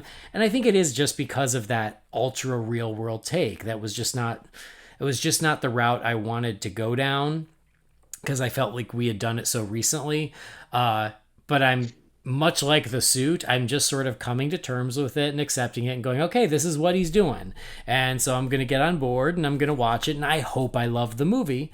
But because it's just so real world, at least based on what we're seeing in the trailers, I think that dampens my excitement, which is too bad, because, we're talking about Shazam Fury of the Gods, and there's going to be a freaking dragon that Shazam fights, and I'm like, yes, I'm so into that. Or Black Adam, and it's going to have Hawkman and Atom Smash from Dr. Fate, and I'm like, yeah, I'm into that. And the Flash, he's got a flashy new costume, and he's going to be hanging out with more than one Batman and Supergirl. And it's crazy that all of these other projects have me more psyched than the new Batman movie, because that's not how it should work, but that's just where I'm at. I mean, we talked about the Blue Beetle concept art, and it's like, oh shoot, yeah, right off the page, that's Blue Beetle, that's exactly how he looks. And it's crazy that we can do that for Blue Beetle or even Batgirl in the Batgirl movie, and then we get some of the designs that we're getting in the Batman, and we're like, oh, okay, I guess that's what we're doing here. I forgot on the list, Aquaman 2. Sorry, forgot about that. I mean, even that, we got some glimpses of Aquaman 2 behind the scenes, and seems like Aquaman's got his trusty seahorse back in armor, and the new Black Manta suit. Holy shit, guys. Like, amazing. Like, there was some buck wild creature imagery going on. Yeah, and exactly, and more creatures and more places, and again, the same sort of big adventurous scope. So I guess that differentiates the Batman is that so many of these other DC movies are going all in on the fantasy and the comics and colors and going right off the page. That's more my jam than like shying away from that, and that's too bad, because that's not what I wanted. So I like the trailer. I wish I was more excited. There are things I like about it, but I just have to accept that this is what we're getting. You have to be excited about the score, though. Oh, great point. The music in the trailer is legit. It's awesome. Absolutely. Because we got sort of, it almost was like the demo version when we got the suit reveal, where it was like Giacchino just on the piano playing it. And here we get like the fully orchestrated version, and oh yeah, it's awesome. So I don't want to put it up against Elfman just yet as the best score, but like it already is kind of above Hans Zimmer for me, even just off of the one bit that we've gotten. Yeah. So that's a great point. I did mean to mention that, so thank you for the reminder, because it's funny, as that final shot happens with Batman, stepping away from the Batmobile with the flames behind him, and that score really kicks in. Yeah, it's really cool. So anyway, I like it more than some of my friends, but I am not frothing at the mouth the way other of my friends are. I'm sitting I'm looking forward to it, but I wish I was more excited than I am. It also comes out 5 days after my baby is born, so I hope that baby wants to see a Batman movie. I'm gonna take a 4-day-old to see Batman. I've seen people do as much or worse. So that's my reaction. Jamie, Hold on. Let me just get some popcorn. There we go. I'm getting comfy. Please share with us. Share with the class. I only wish that Brendan could be here with me so that we could hold hands when we do elbow drops off the top turnbuckle on this freaking trailer. I love you guys. If I had one word to describe this trailer, ugly. The car's ugly. The suit's ugly. The Catwoman suit's ugly. The Riddler costume is butt ugly. Let me get the positives out of the way first. Penguin. I think he looks great. I love Colin Farrell. I'm a fan. I think the guy's a fantastic and underrated actor.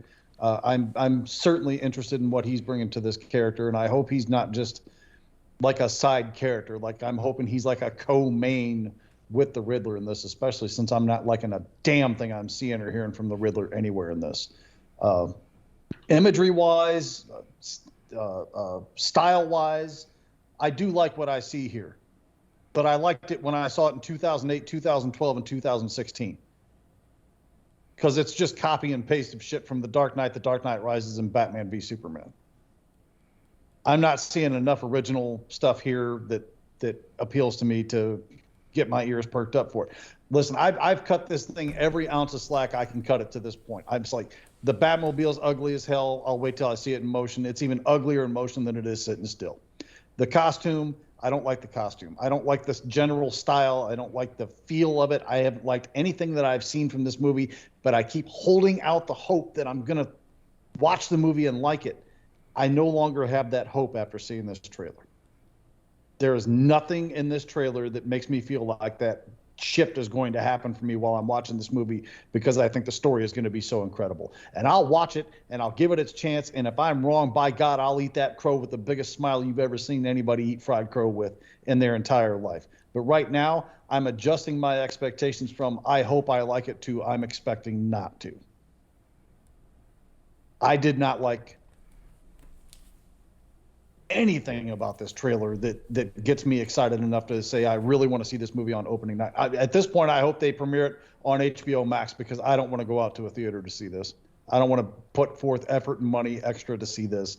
It just simply does not look like anything that I need to see that I haven't already seen done better.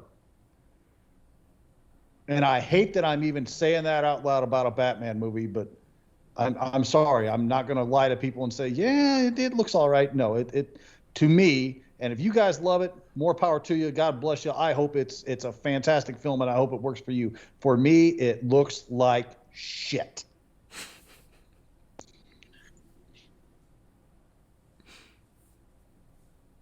Anyway, so there was like an Aquaman scene shown somewhere. Yeah. That's okay. I hope I'm wrong. Mm-hmm. But at this point, I'm simply adjusting my expectations. I am no longer going to think, well, I think the story will be good enough to save it. Now I'm just going to hope that I don't hate the movie. Mm-hmm. Yeah. I don't know what the hell they're even trying. Why is Riddler this dark, twisted thing that I'll see you in hell? You know, this.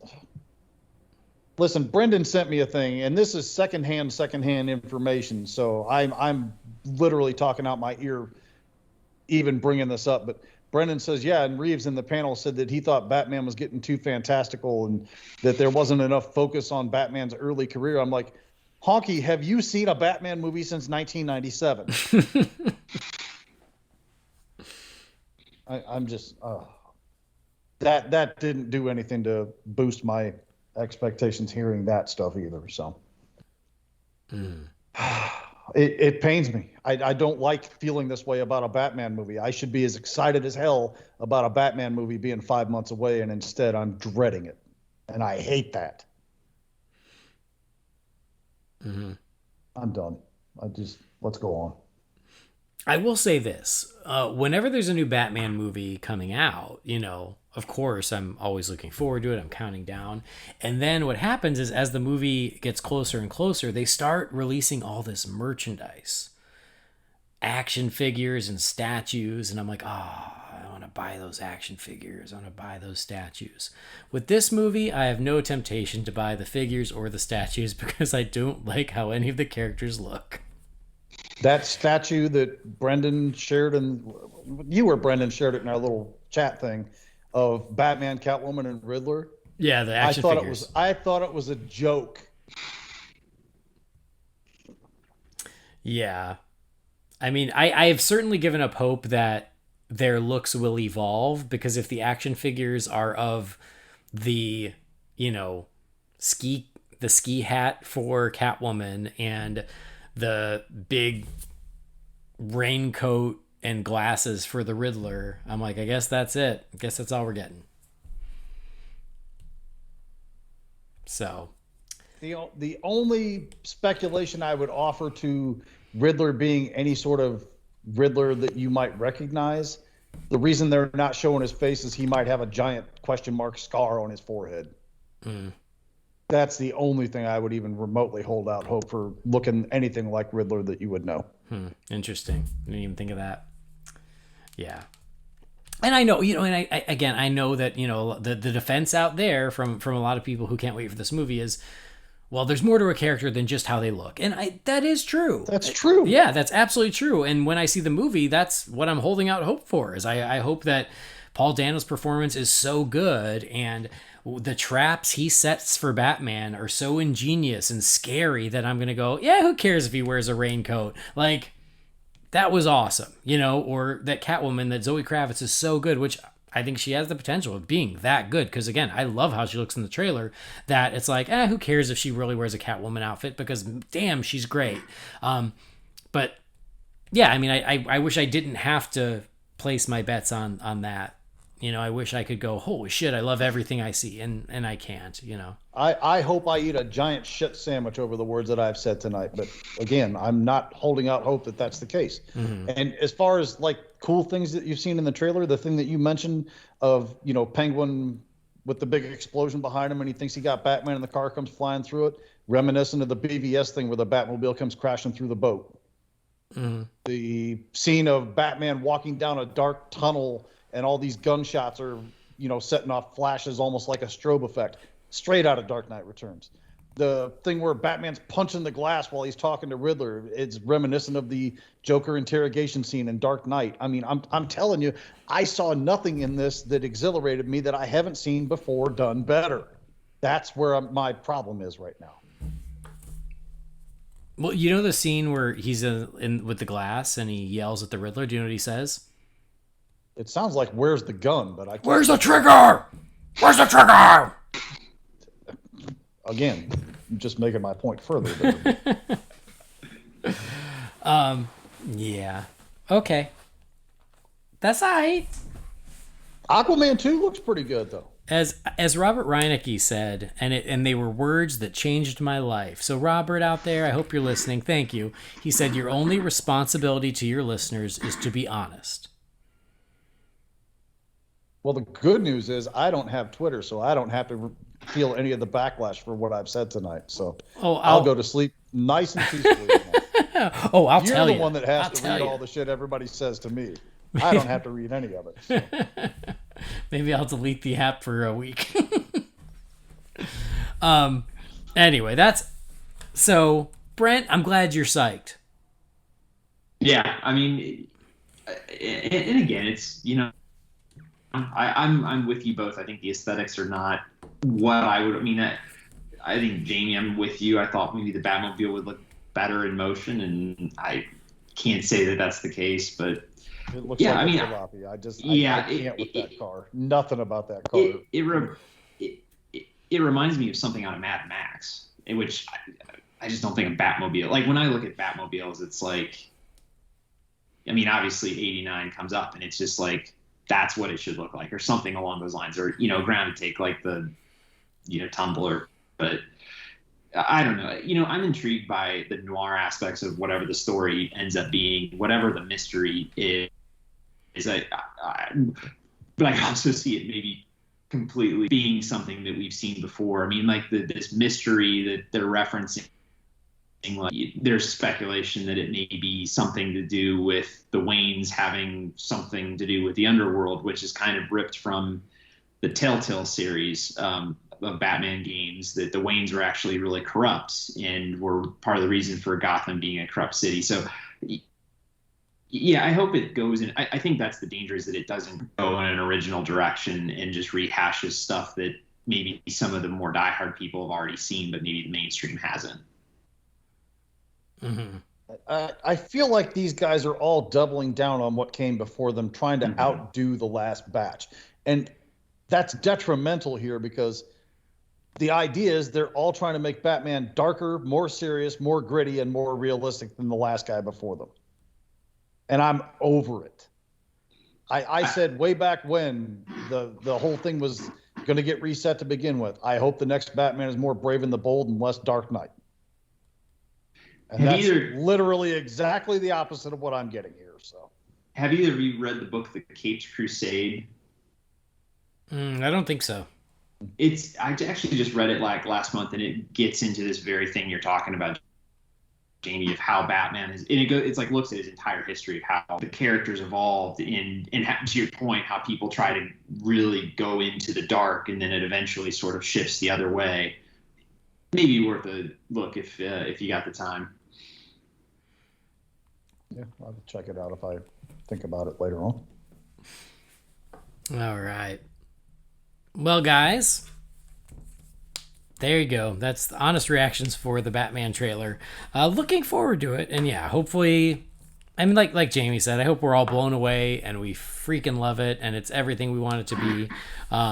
It's just, yeah. I'll be first in line to apologize if that's the case. Yep, for sure. But yeah, sorry I skipped over Aquaman and the Lost Kingdom. There's just too much to talk about. So, you watch that, Jamie? I did. Cool. Go for it. Listen, the creatures, man. That's what has my attention about that. Is I love the creatures and the designs and the sheer amount that we got in that first film, and the fact that it doesn't feel like they blew their load on the first film and they've got more to offer in that department, that really excites the hell out of me. Mm-hmm. Yeah. Brent, what'd you think? I mean, number one, and Jamie's a car person, the car that Jason Momoa was driving, was that like a Bentley or something? I don't know. It just looked pretty sick. I wasn't paying real close attention to it. It seemed like it could have been like an Excalibur even, but I feel like Excaliburs are too small for a guy his size to fit in. I could be wrong there. I don't know. Yeah, I know. That's going off on the tangent, but no, that first movie came out of nowhere to just like blow me away. And I think like people talked about it, it's like it's Star Wars underwater, and like once you kind of get past like just accept the ridiculousness for what it is, it's so good. But everything I've seen so far is great. I mean, obviously the Black Manta suit I think is like probably the standout piece, just how refined it now looks. And I loved Yahya Abdul-Mateen in the first movie, so I'm really excited to see kind of where he goes with his character. And I mean, it looks like Orm and Aquaman are teaming up in some way. So I think that'll be interesting. Yeah, there's a shot. See how, yeah. I think it was the shot of Hobo Orm with them going off the beach into the ocean. So it'll be cool. I mean, and the other thing too, again, I keep talking about music, but like whatever the background music was, I don't know if that was a sample from whatever the score will be, but I mean that first score was so good with Rupert Gregson Williams, and I just hope it's something kind of along those lines for the second movie, because that was just such a core part of kind of the feel of kind of the almost like otherworldliness of the first one. Yeah, absolutely. I mean, I've said ever since that first movie came out, it's become one of my favorite superhero movies, and it is because it's so unabashed in its embracing of the world and the fantastical. And that first movie is just so good. And this movie, I mean, what little we saw, it's another behind the scenes featurette, is more of the same, but that's great news. And they're blowing up the world and they're going to more places. And the biggest news was the new look for Black Manta. But it's so funny because in the first movie I was like, oh, perfect design for Black Manta, you can't even top it. And then they come with a new one that's just as good, to the point where I look at the two and I'm like, I can't decide which is better because they're both so good. Like, well, the good news is you don't have to. It's true. Both. I don't have to choose. So yeah, I just love that, James Wan is continuing to commit to this world, and he basically says it without saying it, of like, hey, if you like the first one, you're gonna like this one because it's that. And he did say, they're higher stakes and everything, but we're not gonna lose the fun of the first film. So I can't wait for this movie. Having Yahya as an even bigger role, as he's seeking his vengeance against Aquaman, I think is awesome. This is exciting. After the first movie, that's what I wanted out of the second, was Black Manta is coming for Aquaman. Yeah. Period. Yeah. And he's not going to let up under anything, and Aquaman basically has to enlist the help of Orm to stop him. Mm-hmm. That's what I wanted out of the second movie, and I'm still not sure that's what we're getting, but I've seen nothing to take it away at this point. So yeah, but you're right. Like the creatures, the worlds, both on land and underwater, it all looks really great. There's some really cool, like old-fashioned submarine looking things, and yeah, I mean, it's early, but I can't wait. This was by far, of all the stuff that I did watch, which obviously I didn't watch enough because I had to take the first half of the episode off and go watch it. It's okay. Of the stuff I gotta pay Brent extra now. Of the stuff that I did watch, Aquaman by far excited me the most. And even though there wasn't a lot revealed, it's just, it was, I guess I'm not as disappointed because I'm like, okay, this one hasn't been shooting as long, but they still gave us some concept art, and you talk about people with an infectious enthusiasm, at least for people that I'm fans of, Momoa and Wan both. Mm-hmm. Like, sit those cats down and have them take turns reading the phone book in alphabetical order to me, and I'm good. Mm-hmm. It's because James Wan's the man. And let me just say it right out loud right now, because I don't feel like enough people have. Malignant was the friggin' whip. I love that movie. It was. Malignant was awesome. All right. Yep. Aquaman and the Lost Kingdom. And yeah, you're right. Like, they just started production, what was that, 2 months ago? Yeah, about. So yeah, like they're right in the thick of it. And so the fact that they gave us anything was pretty awesome. And then what they did give us looked really, really cool. So awesome. DC FanDome 2021. I think those are all the big things. And I almost missed Aquaman, and I'm so ashamed of myself. So I'm glad we remembered that. But is there anything I missed? Brent, you did your homework. I know Jamie ain't going to know, but is there anything big I missed? No, I think you got all the big points. All right. Great. Okay, so overall, then, final thoughts about what we saw at FanDome, and what thrilled you the most? Jamie, you just kind of said Aquaman. Aquaman by far was the most thrilling for me. My overall thoughts on FanDome, I think it's a great concept. I think that going forward, there's always room for improvement and expansion and what have you, but it's going to sound like I'm being really down on it, but that's not really what I'm trying to say. I'm kind of glad I didn't spend 5 hours sitting in front of a TV watching that. I'm glad I could go back and catch up with all of it later. Because if I had watched all this live and then capped it off with a Batman trailer I didn't like, I think it would have wrecked me. All right. What about you, Brent? So in terms of what excited me the most, I mean, I think it's The Flash. I mean, I think Keaton returning and just the kind of potential that this has to sort of serve as like a linchpin of whatever the DCEU is going forward. I think that those kind of are the main reasons why I'm most excited for that. Just in terms of FanDome,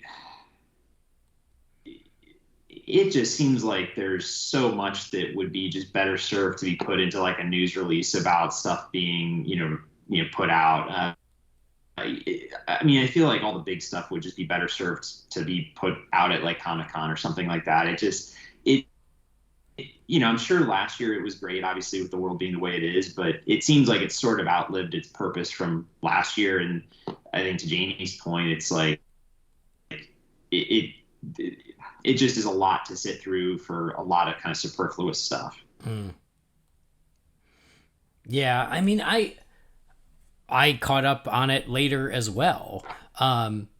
First of all, I guess I will say I saw a little bit of disappointment. I think Brendan even said he was a little disappointed. I guess he was expecting more.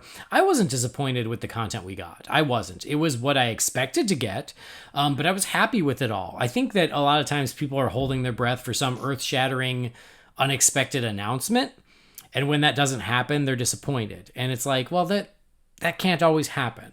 They covered what I expected them to cover, and they gave us content for almost everything. Could they have shared a little more here and there? Of course, they could always share more, but at the end of the day, I was happy with the content we got. I was satisfied. But to your point, I caught up on it later, at my convenience. Some of it when I got home that night, some of it the next day, some of it today before we did this episode. And I don't really feel like I missed anything the day of. Just a lot of talking heads saying very nice, pleasant things about the projects, which is great, but like no real content I feel like I missed on. So I do wonder, how many people did that. I did it because I had to. Otherwise, I would have sat there and done it all, live in the moment. But I still don't know if you want to go back to only Comic-Con, because what I do like about FanDome is that it's available to everyone around the world at the same time for free. And Comic-Con, it's very exclusive. And I mean, it was nice for me when I was going, I'd always get a lot of new followers that weekend, which is great. But at the same time, I'd much rather everyone gets to enjoy the same content at the same time. And then when I go to Comic-Con, I can just be a little less stressed out and just wander around and enjoy the event, which I do plan to do. I have tickets for November because I'll be back in town for it. But yeah, so I do think FanDome is useful. I do wonder, though, how many people watched it live and how many people caught up later, and how much does DC care? Does it even matter? Does it matter if people watched live or if they found later? But I mean, the Batman trailer was the big news all over the place, so that worked. That was the biggest talking point. So yeah, I mean, again, I was satisfied. I thought it was very cool, but I didn't feel like I missed much by catching up later. Oh, and then, sorry, you said you're looking most forward to The Flash. Jamie was Aquaman. For me, I'm going to say The Flash 2. There was a lot. Flash 2? We don't even have Flash 1 yet. You want Flash 2? Oh, listen, smart guy. Yeah, I think that was probably what I was most excited for. And even though they didn't give us a lot, what they did give us was enough to get me super excited. So I think that was probably my highlight. But yeah. But I liked almost everything. There was nothing that I saw where I was like, you know. So that's DC FanDome 2021, another one behind us. Lots of good stuff to enjoy, and there's more coming. So there is a Flash trailer, no matter what you say, Jamie. It's real. I haven't seen a Flash trailer yet. There isn't one. There's a snippet of some weird stuff they're trying to pass off as something like a teaser, but no, that ain't a trailer. Okay. All right. Well, there you go. That's where we'll wrap up our little recap of DC FanDome. Lots of good stuff. Hope you guys out there listening. Hope you all were psyched. You enjoyed the weekend. You enjoyed all the new content. And even if we don't agree on what we're excited for or not excited for, it doesn't mean you shouldn't be psyched for whatever you like. So don't take it personal. There you go. All right. Brent, it was a pleasure. Thank you so much for making the time to talk to us tonight. I was going to say, look, thanks for letting me join. It's, again, as I think I said beforehand, I appreciate all that you guys do and gives me a whole new appreciation for the level of work that goes in. No, thanks. Appreciate that. It was a pleasure having you. Congrats again on the exciting new marriage. And are you on social media? Can you tell people where they can find you? I am like Jamie, and I got off a few years ago, so I'll just let them send any complaints to you. There you go. Please lodge all your complaints with Jamie, Brent, Brendan, and me. Send them all to it. I don't even have to tell you. You're gonna do it anyway. But yeah, that's fine. I'll be like Batman in that tunnel, and I'll just take the onslaught of bullets for all y'all. But okay, that's fine. But it truly was a pleasure, Brent, and good for you. Enjoy the silence, being away from social media. Jamie, also not on social media, but still glad that you were here. You can send all your complaints and hate mail and everything for all the stuff that you disagree with that I said to mad_milks or this is Tim Rooney on Instagram and Twitter. Yeah, please do. Please send it that way. Or Loey007, that guy. That's my secret one. Don't give that one out, because if you give that one out, then people will be able to find me anywhere. So I absolutely don't want anybody to send any of my hate mail to @Loey007. Okay, great. Anyway, Brent, Jamie, it was a pleasure talking to you guys this evening. Everybody out there in internet land, thank you all for joining us. We do appreciate you tuning in and downloading the show. Please do subscribe to the show so you never miss an episode, and please rate and review us on Apple Podcasts. And as Michael Keaton's Batman says, I want you to tell all your friends about me. Visit holybatcast.com and also find Holy BatCast on Facebook, Twitter, Instagram, and YouTube. That'll do it. Thanks again, and on behalf of Jamie and Brent, I've been Andy. We'll see you next time. Same bat time, same bat channel. And remember, if somebody tells you that your mama dresses you funny, she doesn't dress you funnier than Matt Reeves dresses Batman characters. Oh, you had to throw that in there. Oh, just salt in the wound.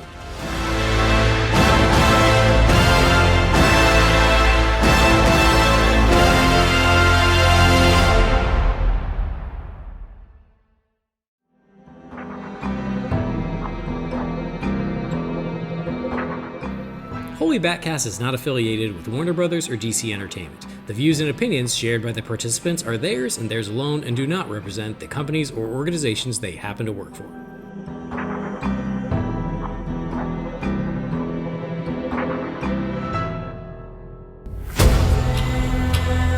Fear is a tool.